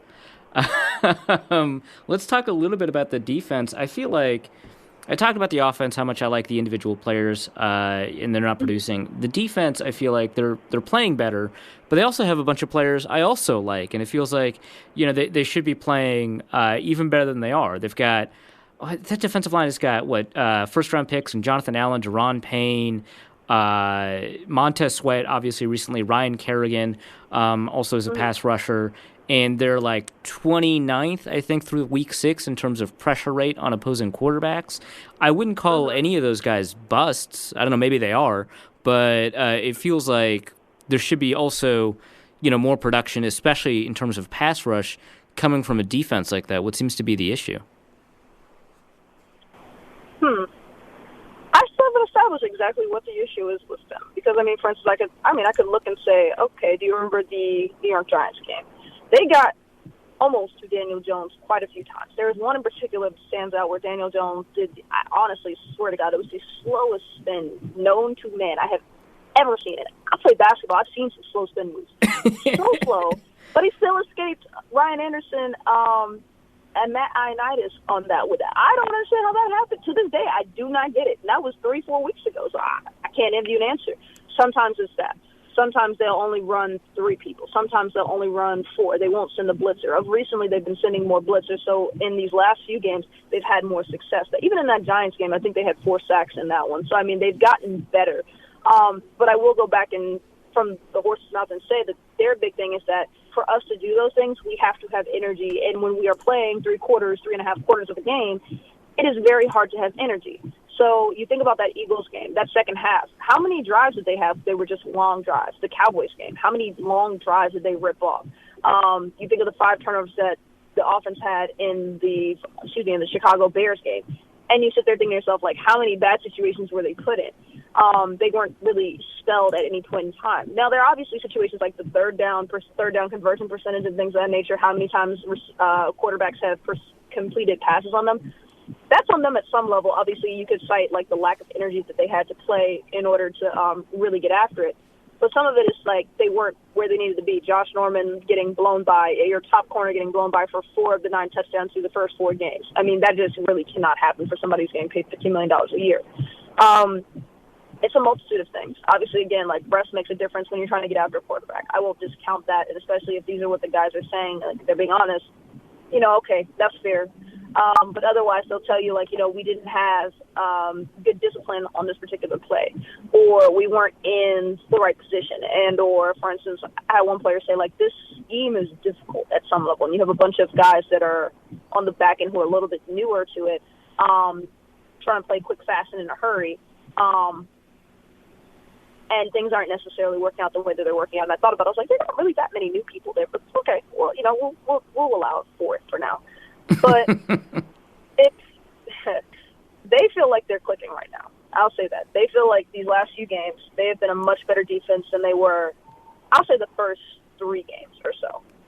Obviously, they're very frustrated by the fact that they get put in these positions where they have a short field that they have to defend or whatever the case may be. But they would also say, look, well, you know what, we did it last year, so, we can't really complain, and our job is to make sure that they don't score those points, whatever the case may be. But in terms of actually diagnosing one clear reason as to why they are not doing better, I don't think there is one clear answer. I think it's a lot of a combination of the things that I just mentioned: lack of rest, playing excessively long drives, not having good gaps, not having good protections, not having a good scheme built up, not blitzing when they could have blitzed or something along those lines. Because here's the thing: when this team does blitz, it's effective. That's the thing. It's they're sitting there trying to figure out, okay, well, why don't we do some of that more?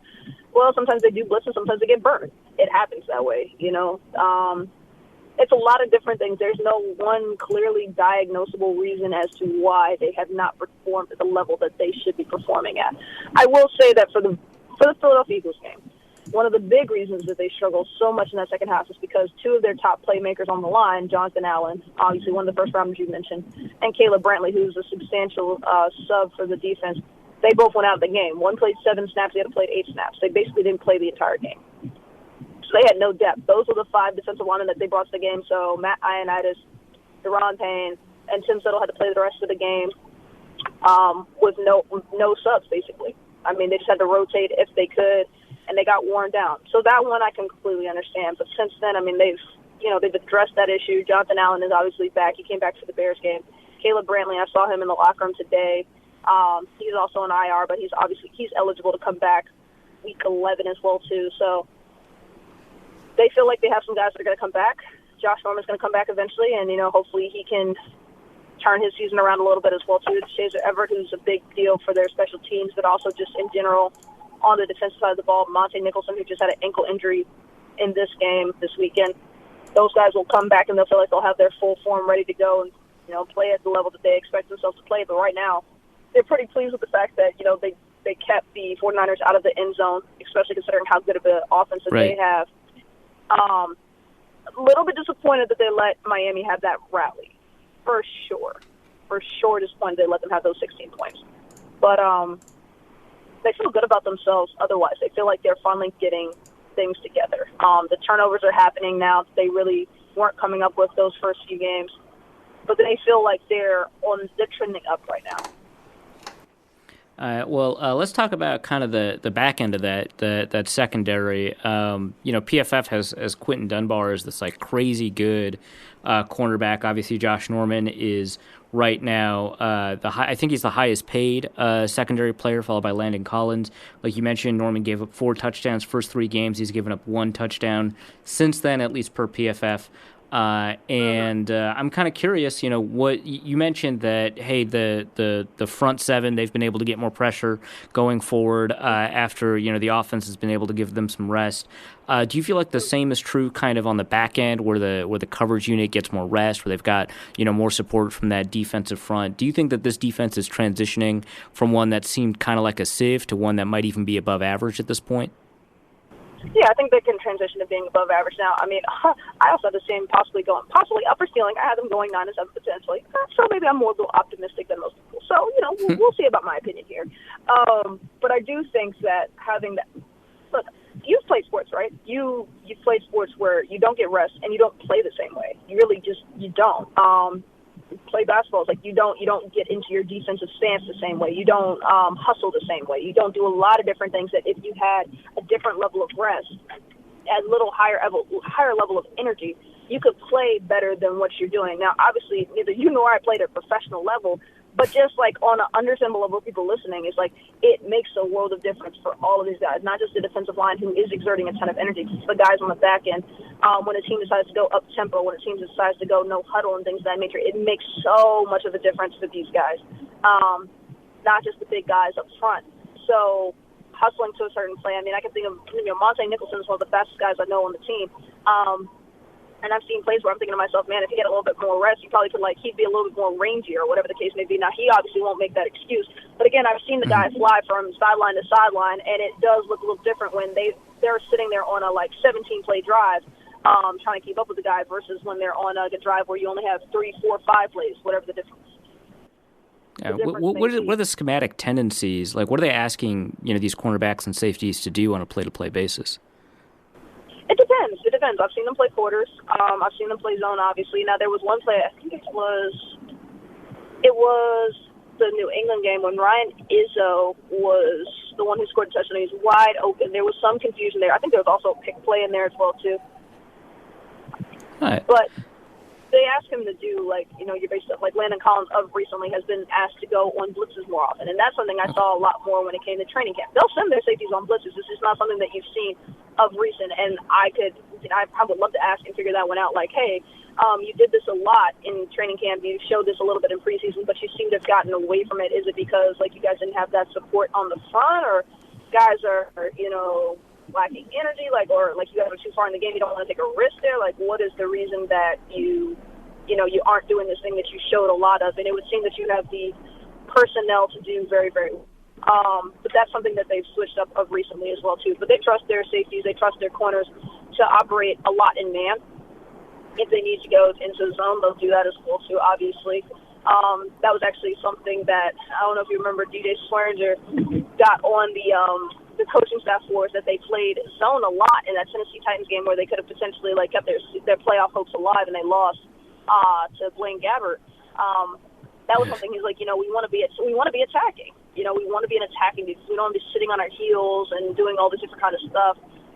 They don't want to do that kind of stuff. And if you watch the 49ers game, they had Quentin Dunbar, who, as you mentioned, is their top-rated corner, playing against George Kittle, which, you might say you got a cornerback on a tight end, but the reason he's one of the top-rated cornerbacks is because he is so disciplined. I mean, I talked to Ray Gordon, the defensive backs coach, about him. I talked to other players.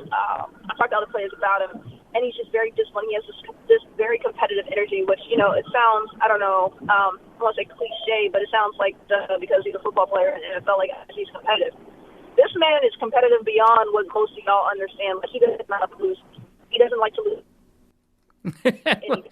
Seems like a good bookend to Josh Norman then, right? Yeah, I mean, he is going to go up against anybody he's assigned to go up against, and he's not going to complain. He's not going to say, like, oh, like, George Kittle is bigger than me, or whatever the case may be, or, like, I could shut down, like, your wide receiver.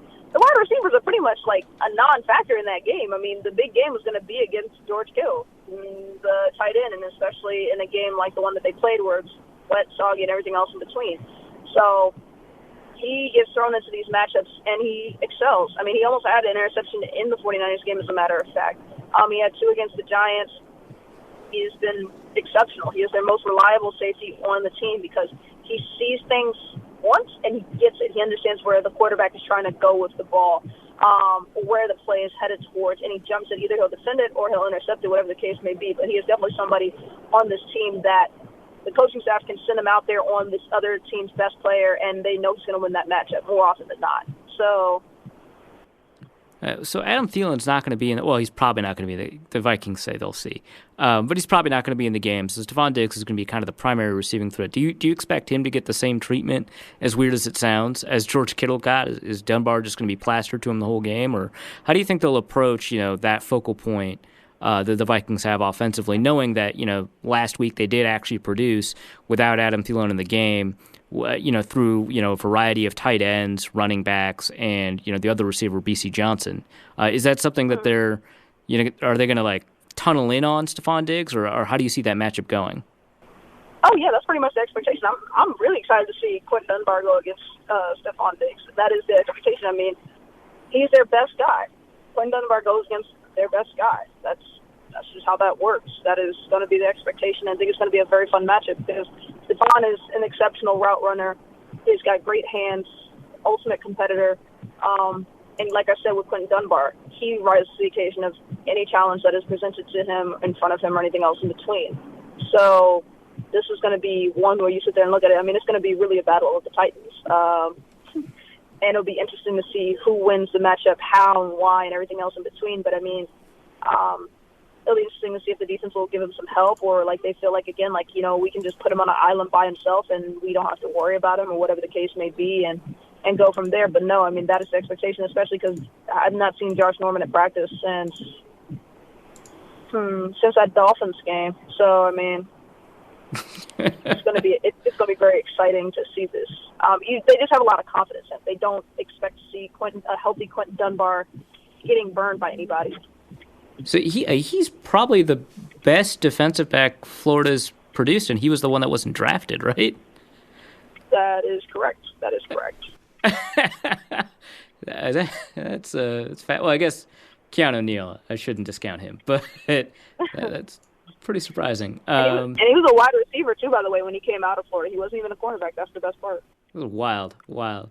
All right. Well, how do you see this game going? Because I know, like you mentioned, a bunch of Washington fans are despondent. Maybe is another word to look for about the state of the team. But you mentioned that there's a couple of reasons to think that this team is turning around. Obviously, they've got an interim head coach. How do you see this game going on a short week? On a short week. I should remember like the injury report off the top of my head. They have some substantial people that they're missing, if I recall correctly. I can see the Vikings winning this game.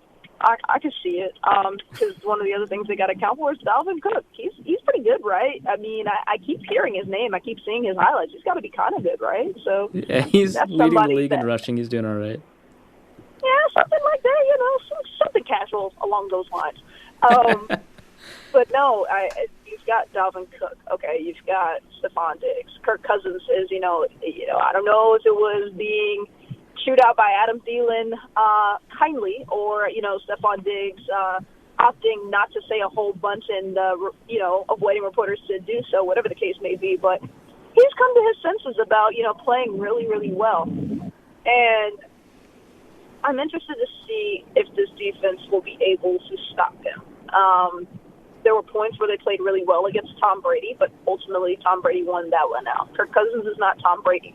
And from what the defense and players who played with him said, is like, if you can rattle his cage a little bit, you can find some success against him. That was part of the problem earlier in the season, is that he wasn't particularly careful with the ball. So they feel like they have some opportunity here to like really make some moves if possible. If the defensive line plays up to the expectations, I can see this being a close game. I still think it'd be a close game in Minnesota's favor, but I can see it being a close game. If they don't get pressure on Kirk Cousins, oh boy. Sorry, I'm so sorry. I realized how that sounded when I said it like that. I was like, ugh, that's not going to be great. I get you. Don't worry about it. I'm not sure about that one. If they don't get pressure on Kirk Cousins, it's going to be a long day. It's going to be a really, really, really long day. Let me see. I mean, they could potentially, again, if they could potentially win the game if they are able to get to Kirk Cousins. If maybe, hey, look, if they come up with a defensive score, that'd be kind of nice. Help the offense out there a little bit. If Adrian Peterson wants to turn the hands of time back a little bit more, and they can control the clock and with the running game and everything else like that, I could see that being the one recipe for success for Washington. But outside of that, I think Dalvin Cook is a lot. I think one of the things I've seen the linebacker struggle with at times is keeping up with running backs at points. Mm-hmm. And Dalvin Cook is an exceptional running back. He's not like a lot of other running backs that they've seen. He's not exactly like Ezekiel Elliott per se. He's not, and Saquon Barkley they didn't see in the New York Giants game either. So he's just a little bit different in that way, and he's very dynamic once he's out in the open. And I mean, I've seen this team miss some serious tackles, and so I can see that being a big deal for them. I can see Stephon Diggs, if he's getting the better of Quinn Dunbar being behind the defense, and what that'll do. Monte Nicholson, I've seen him walking in a boot the last 2 days, so I don't expect him to play this week. Troy Apke's going to be back out there again on the field. He had a good game against the Patriots, but I'd be curious to see what it looks like. He's a speed guy too. He ran a 4.35 speed. I don't know if you remember. Yeah, you mentioned Nicholson might be the fastest guy. I was thinking Troy Apke might be the fastest guy. Of the starters. Okay. Sorry. So 4.35. Yeah, he could. He can run as long as he doesn't have a poor angle or anything like that. I mean, I can see him keeping up at some level. But it'll just be interesting. I think the Vikings will win this game. I think it'll be a double-digit difference between them in the score column. But I don't know. I truly don't know what will happen. But my gut tells me that Minnesota's going to get the best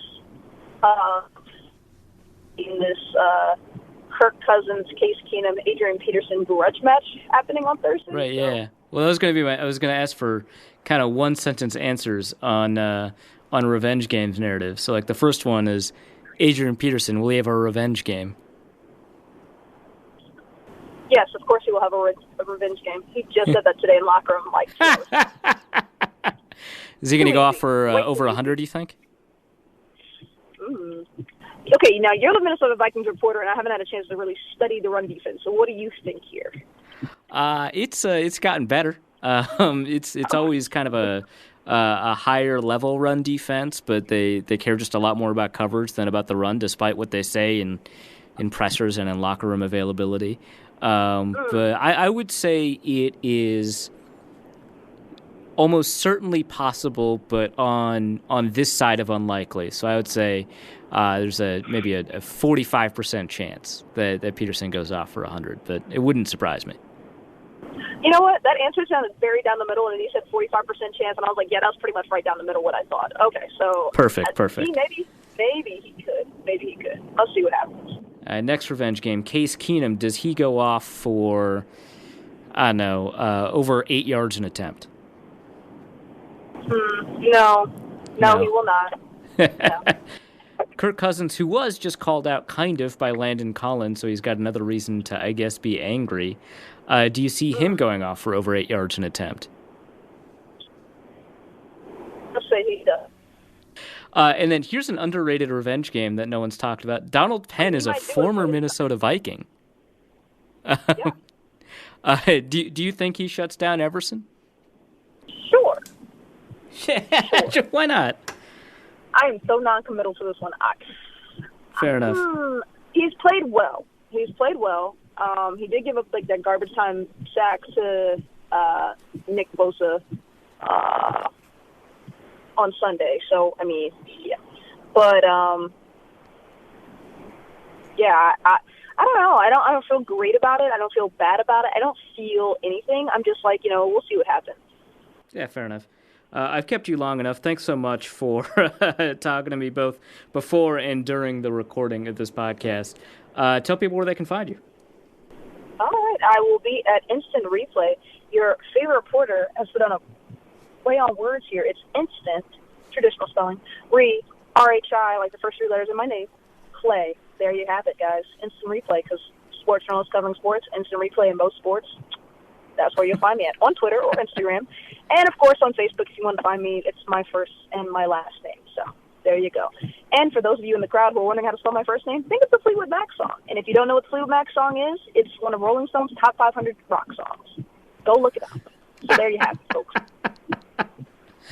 All right, thanks so much. Have a good one. Let's go to the mailbag, and the first question is from JHS, who asks, if Atlanta is trading off players, what would be a realistic trade offer for Grady Jarrett? Rhodes, a second and a fourth? Rhodes and a first? Also, is Rhodes even valuable to Atlanta since he can only cover Julio Jones?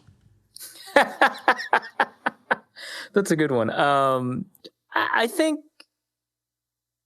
Rhodes in a second is actually, even for Grady Jarrett, who's playing really well, who's been pretty good for the past couple of years, still a little bit much. I wouldn't be surprised if something like Rhodes in a third.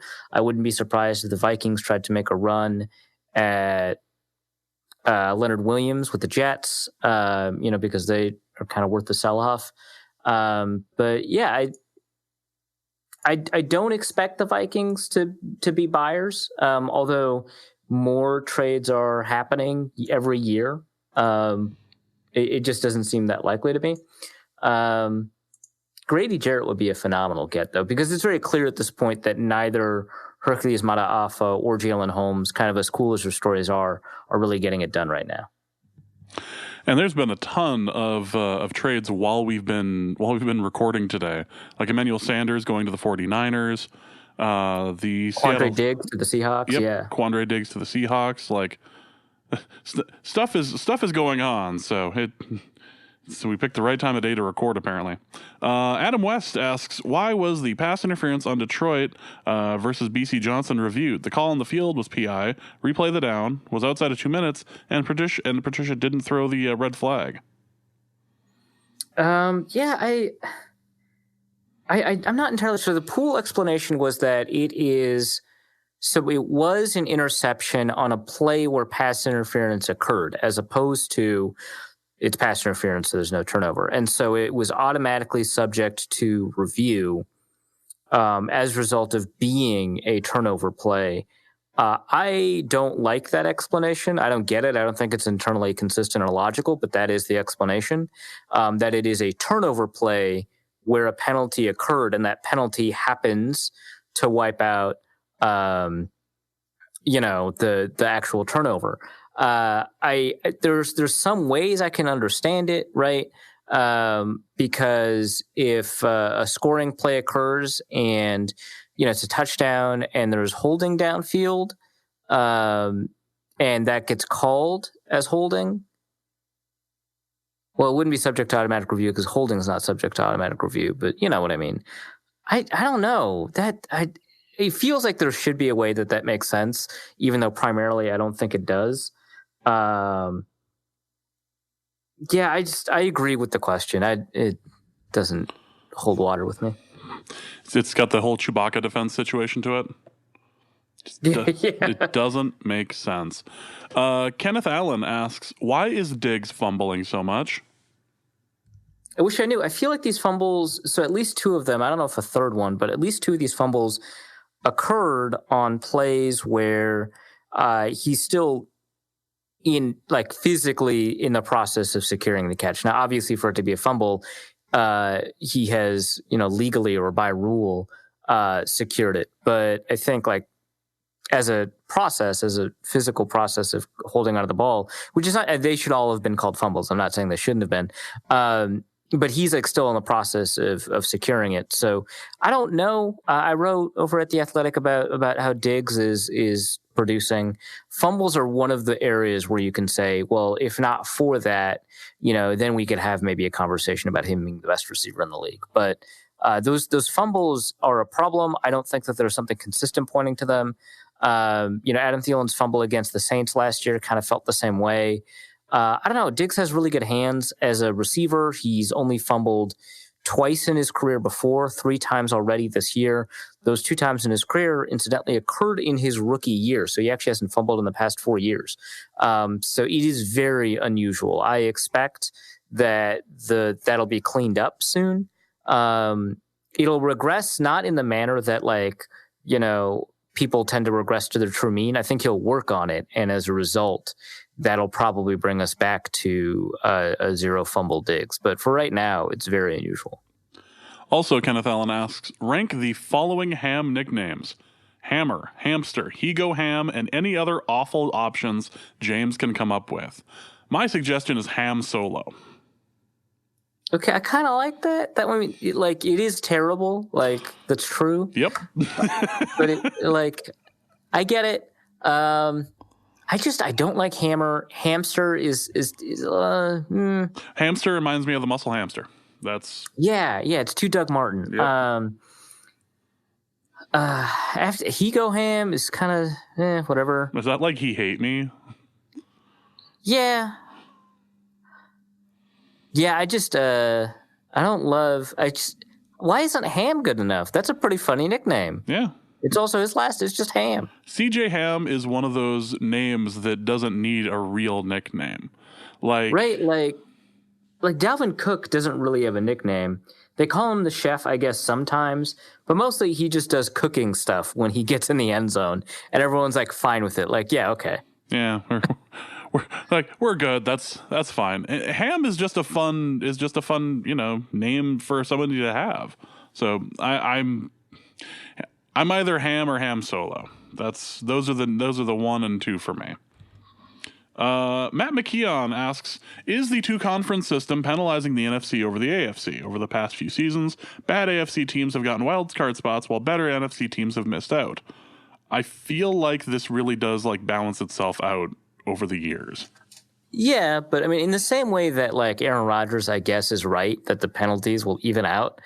In the meantime, we've got all these accidental losses in someone's wake. That's not cool. Someone's window got crushed by the fact that they're in a strong division, or that the refs decided to wait until the penalties evened out or whatever. His family would have pointed that out to him, but he's not talking to them. Right, yeah.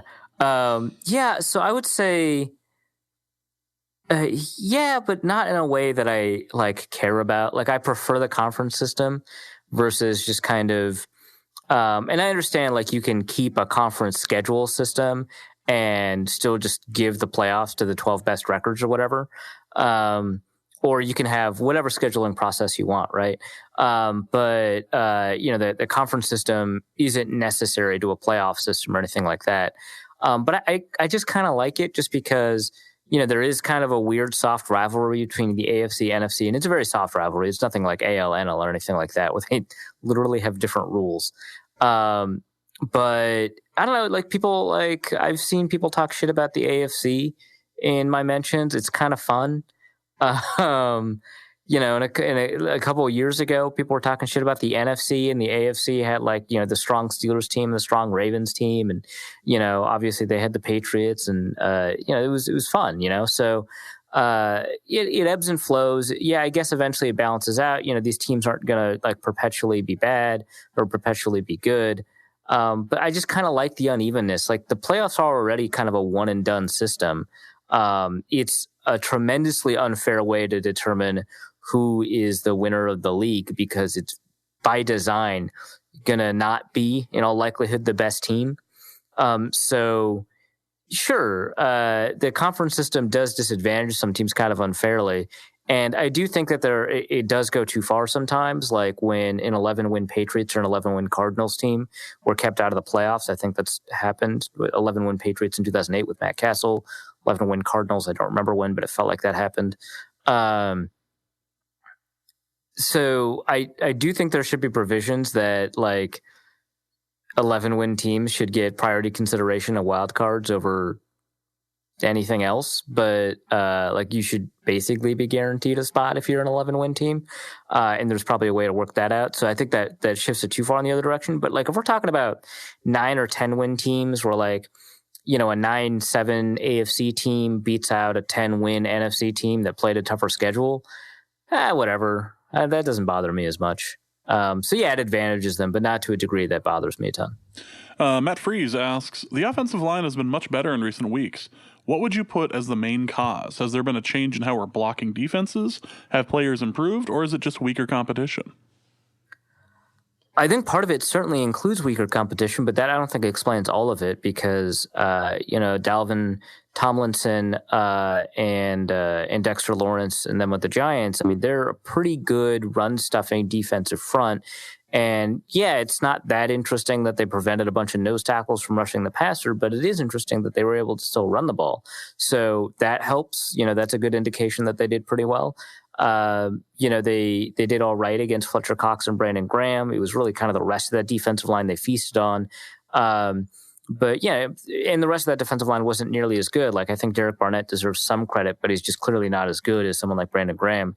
And then obviously, this group is not really a pass rushing group, despite the fact that there's a bunch of really good names like Trey Flowers, Damon Harrison, and so on. So I think competition plays some role, but I think that they're outplaying who they've been up against more than most offensive lines do over the course of a year. So there's something else there. I think some of it might be genuine improvement from Garrett Bradbury. Some of it is, you get Josh Klein back a little bit, but Dakota Dozier played really well last week, so that's not all of it. Brian O'Neill and Riley Reif, I've always thought were I shouldn't say always thought, but last year I thought Brian O'Neill played really well. Riley Reif, I've always thought is kind of an average offensive tackle. And so, seeing him play well against below average defensive ends, that kind of makes sense. So some of it is genuine improvement from some of these players. Some of it is a player returning. Dozier played poorly one week and well another week. That's kind of the life of a backup. So that's not too surprising to me. Rashad Hill, I've always thought is kind of an above average backup. So having him, play a couple of snaps, that wasn't that alarming.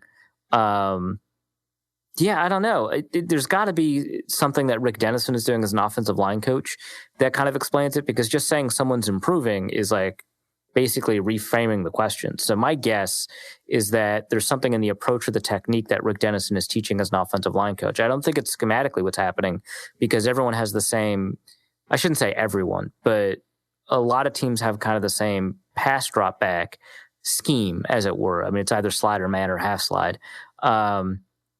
And so, and they've been doing a pretty good job kind of regardless. So yeah, I think there's something with the technique or the coaching that's allowing these players to improve pretty substantially, which, I mean, we've seen this before. Tom Cable leaves the Seahawks. Dante Scarnecchia comes back to the Patriots. The Colts saw an offensive line coach change, and improve pretty dramatically. So I think that plays a pretty big role. Next question is from Zen Cupid, who asks, the Lions kept Kirk ticked off with their antics during the kneel down. How does Kirk keep his ticked off strategy going and his streak going? Do you think he talks to a sports psychologist on methods to stay angry? When will he become the Hulk? Well, Landon Collins said you never know which kind of Kirk Cousins you're going to get. I would use that as motivation if I was Kirk and needed to be ticked off at something in order to play. But yeah, I mean, take what the Lions did during the victory formation, hold that deep in your heart, let it fester, absorb some of what Landon Collins said, take it in the worst possible way. I don't know. People keep on wanting to talk about Kirk, and they happen to be upcoming opponents, so I guess let them.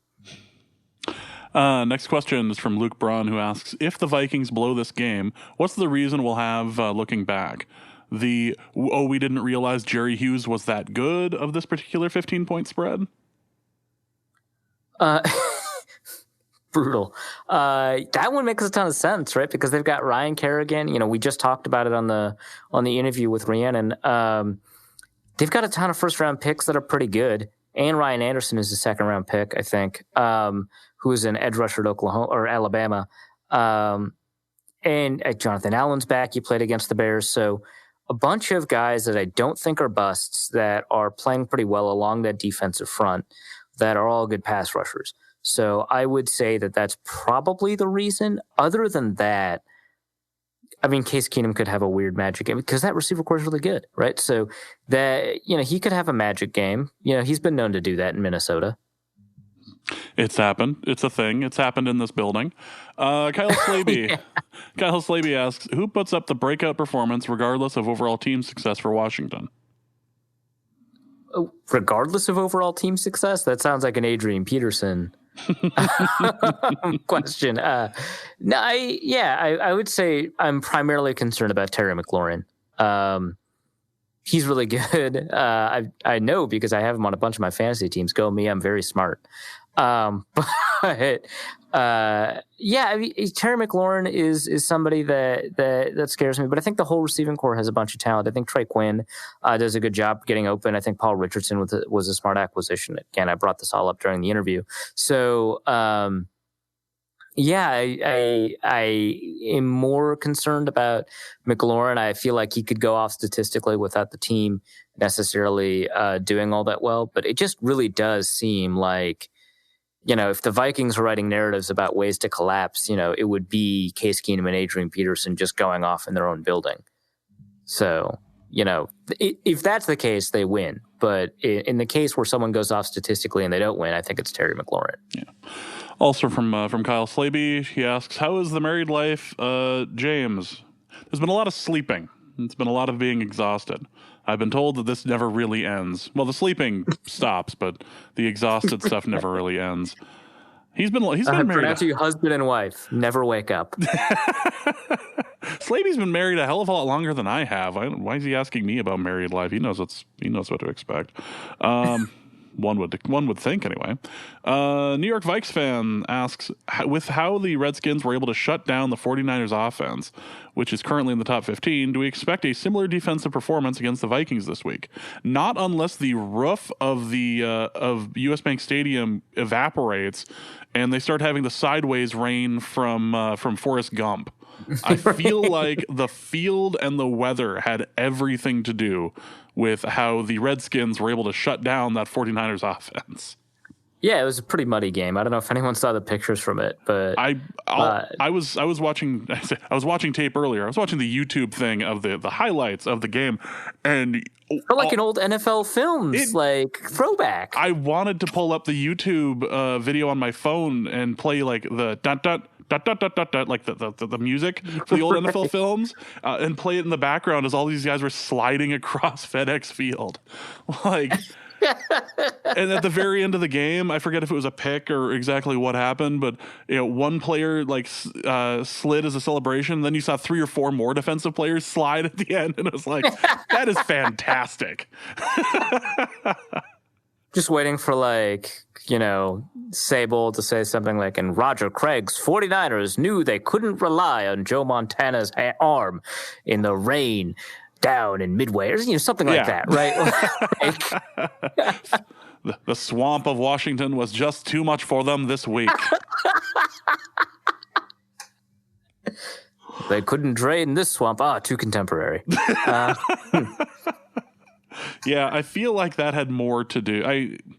If you watch the game, you saw Garoppolo was able to pass on them when he was able to get a grip on the ball. He was able to kind of take them apart. Wasn't able to score a touchdown, but was able to get within the 15 or the 20. A resounding 9-0 victory. In that resounding 9-0 victory, Well, there's a reason, I think. So Football Outsiders, when they do their DVOA adjustments, one of the things that people don't talk about in their adjustments is weather. And so there's a reason that the 49ers will still be ranked super high in DVOA afterwards. I think they're still second to win the Super Bowl based off of their DVOA numbers after the Patriots, of course, as always. And it's because the weather had such a profound impact on this game. I don't think it translates. Unless the ceiling breaks and all the souls of all the birds, not outside the realm of the possibility in Minneapolis. Yes, all the souls of all the dead birds that have been killed by this by the building all rise up, and Sam Darnold starts seeing bird ghosts, and then Yeah. I was gonna say too obscure. Was that too much? Oh, I loved it. God. John Belk asks, now that interceptable passes is a metric, why isn't there a version of Anya, ANYA, using that instead of actual interceptions? Interceptions are such a major part of the formula that I would think a version using a more predictive interception metric would also end up being more predictive. Well, so at that point, you're doing kind of play-by-play charting and a subjective evaluation anyway, because what's interceptable is subjective. And if you're doing that, you might as well just kind of rely on PFF grade because you're doing all that work anyway to get individual insight into plays. So what adjusted net yards per attempt really does best is it provides the best explanation for what occurred. Whereas net yards per attempt is better at kind of predicting. So if you're using raw box score stats, it's net yards per attempt that you want to use to kind of project going forward because interceptions are so volatile. Now, can you improve the predictive power of NEA by incorporating interceptable throws and getting rid of interceptions? Probably. But the value of NEA is that you can look at a box score and figure it out reasonably quickly.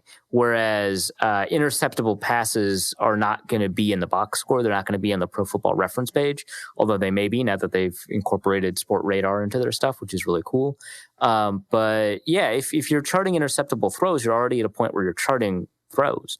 And so you might as well just use kind of the grade that you get from charting at that point. It's kind of this weird middle ground where like, yeah, if we incorporated it, but the work that we do to incorporate it, it can be used in so many other kind of more useful ways. And it turns out PFF grade, that ends up providing a better predictor of future wins and future performance than QBR, than NEA, than net yards per attempt, whatever. So you might as well just use that.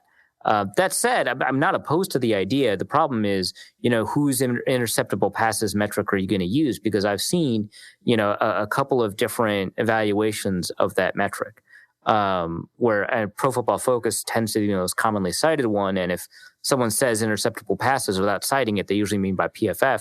But, there's a couple of places that do it. So, and they might disagree. So that becomes difficult too.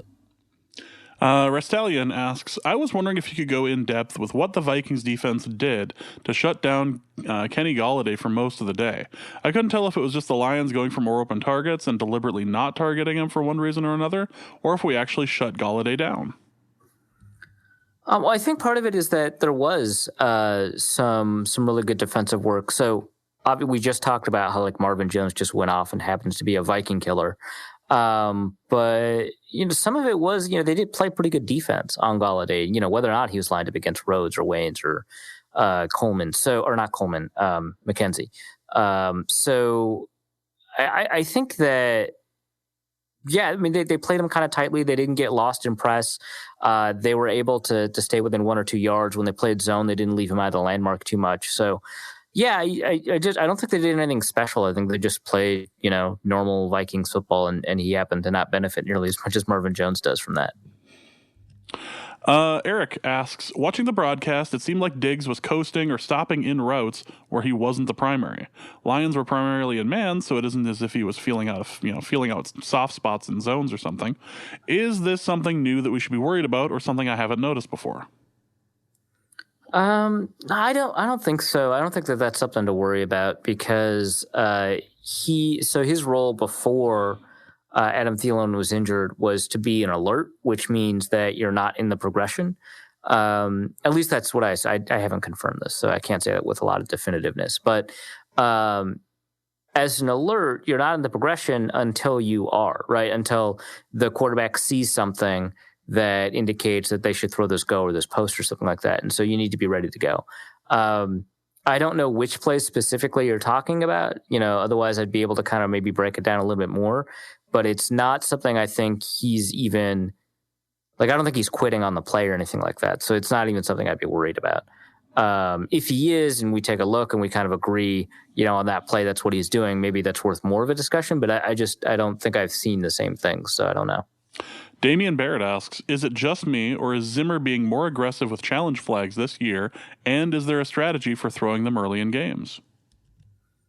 I do think he's being more aggressive with challenge flags. I don't think there's a smarter strategy for it because I would reserve challenge flags for when they can swing win probability the most. And just by the nature of football, you can't swing win probability very easily early in games.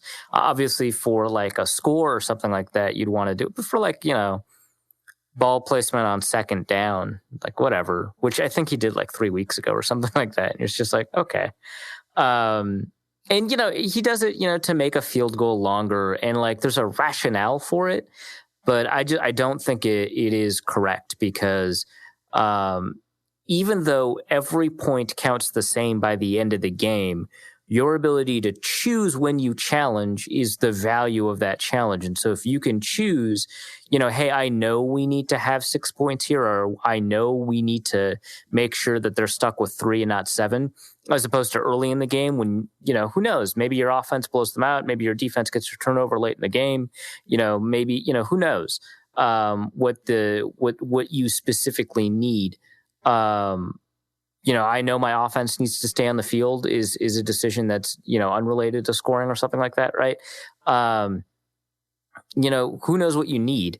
You'll know what you need as the game gets closer to ending. And so that's when you'd want to use your challenges. So I feel like he's more aggressive with it. I don't know if I think that that's a smart strategy.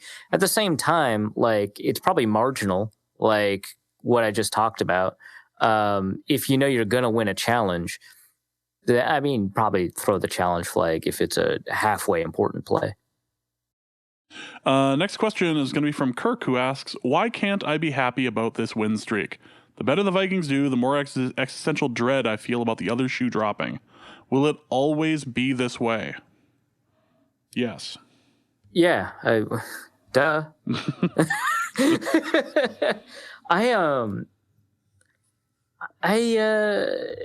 I discussed this on the Straight Cash podcast with Chad Graff.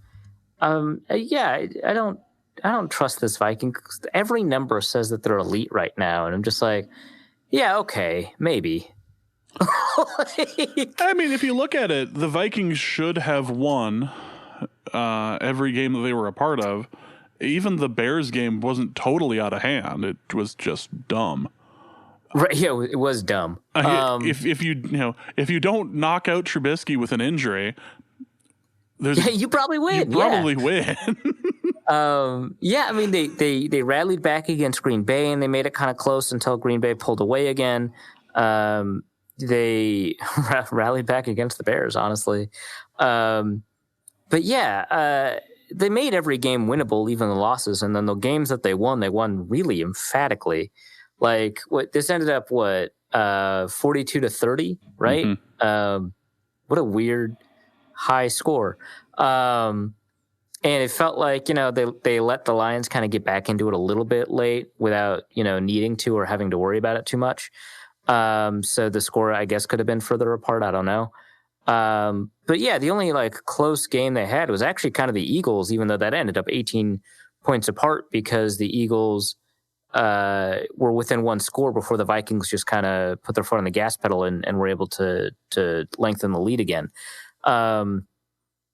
There's every reason to think, this team's good. They've been blowing teams out. Every statistical indicator says, they're a really good team. And it's just like, yeah, but are they? I'm guarded. I have this wonderful guarded optimism on this team. Almost a cautious optimism, even. Yeah, it's there, and it's a very likable team. There's a lot of great stuff going on. There's a lot of players that are probably playing at their peak right now, and some of these have been players that we've watched for years, and just watching them develop into this great thing. Yeah, I'm cautiously optimistic. I'm not predicting more than a wild card spot at this point, but man, this is another 2 or 3 wins, and we'll be talking in slightly different terms about this. I feel like we'll go from cautiously optimistic to kind of optimistic, which for the Vikings is the same as dangerously optimistic. Yep, that's when we reach the danger zone for Minnesota. Michael Kurtz asks, when are you going to research and write articles about how you research and write articles for someone who wants to research and write articles? So I like that. So at one point, someone was like, "Hey, I'd be really interested in you kind of live streaming your research process or something."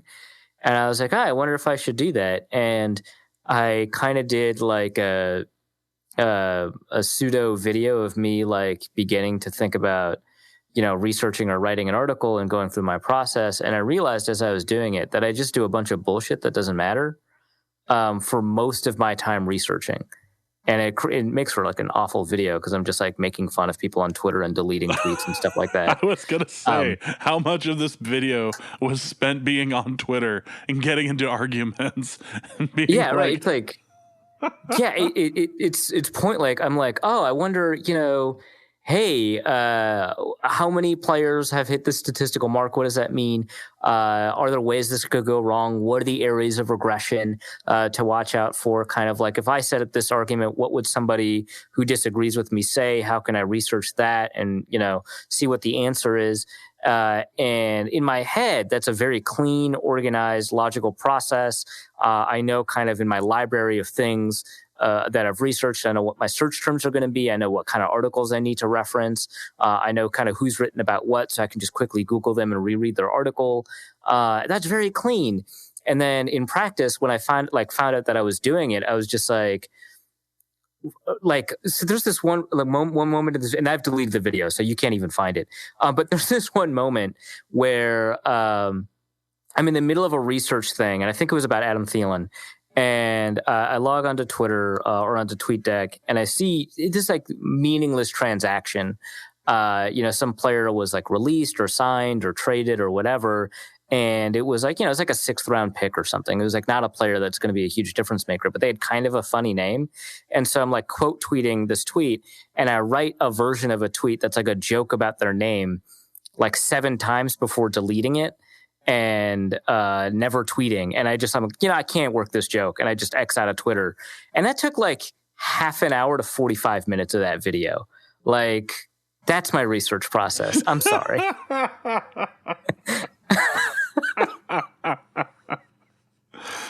You know what's great is every once in a while I hear from you either right before you do it or right afterwards, like that you're working on a joke tweet or something, and you'll be super proud of it, and you're like, I don't know if this works. And I sent a couple of them into the group chat after that half-hour process. Yep. I'm like, I'm on the fence. do I pull the trigger on this? And I want to say that what you just said is an extreme example of how you operate and how you work and everything, but it's not. That is... And you're so proud of the really, really bad ones. Yeah, if I feel like I've hit a good one and I send it in and I get no response, I'm just like, you know what? Screw you guys. This was amazing. And then I send it, and then I put the tweet in the group chat and like, react to that. Huh? What do you think? What do you think? What do you think? What do you think? Is it funny? It's hilarious. I need justification. I need your support on this, guys. Speaking of needing support on decisions, let's go to Ethan's question. I hear the NFL is a copycat league. How many fullbacks will be drafted in the first round of 2020? None. They're all gonna. Well, the part that you copy is probably that they're all undrafted, right? Yeah. There's more undrafted fullbacks than drafted fullbacks. I think the XFL has more fullbacks that were drafted into the NFL than the NFL does. Wow, that's random. Evan asks, how important is the versatility of the tight end and running back / fullback to this scheme? With last week's touchdown to Ham, it seems like defenses need to really worry about 5 eligible receivers, even in 22 personnel. Yeah, I asked this to Stefanski during training camp. I was like, hey, you're having them do a lot. And he's like, yeah, well, you never know who's going to get injured. And that's exactly what happened. Adam Thielen, who has never missed a game, got injured. And so they had to rework things, and they've been practicing this all offseason. And so instead of just kind of assuming that the next receiver up can kind of fill in that gap, which, by the way, BC Johnson had an excellent game, so maybe he can, they decided to go to other plays that relied on, 22 personnel, right? And so they had, they go out in heavy. They've got Diggs split out wide. They've got everybody else in the box. Then they motion out. Ham is now a wide receiver. And Irv Smith's in the slot. And now you've got, a receiving set that's spread out the field a little bit that, maybe you don't love any of the individual matchups because, it's like Ham against a linebacker. I don't know if he's going to win that matchup. It's Irv Smith against a safety. I don't know if he's going to win that matchup. But you've got 5 eligible receivers, and so they have to figure out kind of how to check into the appropriate coverage, and maybe they don't really have an answer at that point. So it is kind of important. I would say that when everybody's healthy, it's just not that important because they can just kind of rely on the individual talent of Diggs and Thielen to win on plays that are designed for receivers to do receiver things, and you don't need the tight ends to do too much or the fullbacks to do too much. But in the context of kind of dealing with injuries, the response is more going to be about versatility with their other skill players, and it is kind of a direct one-to-one. This receiver is stepping up to fill in this role, or this tight end is stepping up to fill in this role, or whatever. Next question is from Brad, who asks, how would Arif feel about standing during the recording instead of sitting? This would be a great way to show ownership, to eliminate any squeaking from the chair, while also helping with his second goal of losing weight. Is that helpful? It's not helpful, Brad. I'm envisioning you at a standing desk, which with your height would be a normal person's sitting desk. So. Yeah. I've experimented with a standing desk before. It's not like a terrible thing, but like it needs to be one of those desks that like adjusts that it can be standing or sitting, because I can't stand for like 7 hours. So that's not happening. Don from Ohio asks, can Arif explain Bradbury's unexpected rise in play from earlier this year? I know Arif stated before it was hard to see him be this good this quickly after such a slow start. No, I can't. I'm just going to refer back to that earlier answer where it seems to be some combination of genuine improvement, maybe coaching from Rick Dennison, and more helpful slate, but not amazing. Not like an awful slate, I should say. So I shouldn't say not amazing. Not an awful slate, like not like a super weak front, but like a more helpful slate of, interior defenders to go up against. So, yeah, it seems like genuine improvement. Maybe something clicked, I don't know, but... we'll see kind of if this sustains itself, if it's sustainable, because I don't have any clues right now to indicate kind of beforehand whether or not this improvement is sustainable. Why do the Vikings start slow in the Zimmer years when they make the playoffs, odd years? Literally the third time this has happened now, and this team is poised to be a top 3 team in the NFC. Don has got some optimism. That's scary. Yeah, that's why we should be worried, yes. Right? That's the real problem here, is that Don is all in on this. Why do they start slow? It is odd years though. Because they got trounced by the Steelers before they just demolished the Bucs, and then we were like, well, I don't know. Case Keenum's got this really weirdly good record against the Bucs. Maybe that's what's happening. He owns Tampa Bay. He owns a large swath of real estate. Yeah, enough that it's almost Clearwater. Yeah. I don't know. Is 2-2 slow? Like, yeah, in their losses they got crushed, but in their wins they demolished, right? So I don't even know if that's slow. I don't know, man. Maybe it's because the team needs to not believe in themselves in order to believe in themselves. I don't know. Everyone just remembers that 5-0 start collapsing. Yeah. I think that's the genesis of all these questions. I remember the percentage was like, you have a 97% chance of making the playoffs if you hit 5-0, and the Vikings found a way to fly in the face of that. Next question. So she did say yes, right? Yes, I am actually married. College game day is at South Dakota State University this week. Go Jackrabbits. Why does anyone in the USA care about any college team from the Dakotas? Also, outside of tipping cows and feeding chickens, what is there to do in the Dakotas this time of year? Go to Paradiso. That is... You can go to Paradiso. You can also go to the Corn Palace. That's in South Dakota. You can go to Wall Drug. That is in South Dakota. Ton of people go to Wall Drug. I don't really get it. I think it's just the fact that I've never been. There's like 8 million signs. There's 8 million signs for it. So you just. Yeah, I've been hearing a lot about this Wall Drug, honey. Yeah, you could go to Mount Rushmore and be mad at how they screwed all the indigenous people there. Which I guess that's both Dakotas, really, isn't it? Yeah. You can go to the Badlands. That's like kind of cool, actually. Yeah, the Badlands are the Badlands and the Medora area. The Medora musical tends to go for long periods of time. That's actually a really cool little thing to see. And if you happen to be in the eastern half of the state of North Dakota, you can buy a house and be dealing with a flooded basement for 2.5 weeks, including the week of your wedding, and just kind of have fun with that. Yeah, that's a good tradition. Yep, that is a tradition unlike any other. Lots of using a wet vac and just being incredibly annoyed at house ownership. It's a total scam. Don't get taken in by Big House, Arif.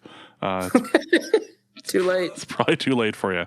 That is going to be it. I hope you enjoyed our Uber Mega Maxi with Wings edition of Norse Code. Going as long as we possibly could on all these topics. Arif, what do you have to plug? Got a piece at The Athletic. It broke down, a couple of takeaways from the Lions game. I talked about Diggs, talked about Kendricks, talked about Cousins being kind of pseudo elite enough. Is he more elite than when Joe Flacco was considered elite? What, the 3 games? Yes. No, he can't possibly be that elite. Oh. Who can? He's not as elite. He's more elite than Joe Flacco is now, but. Oh yeah, certainly. I'm surprised he hasn't been benched yet. God. Well, I guess Drew Lock is on IR, so they have to wait. But Jesus.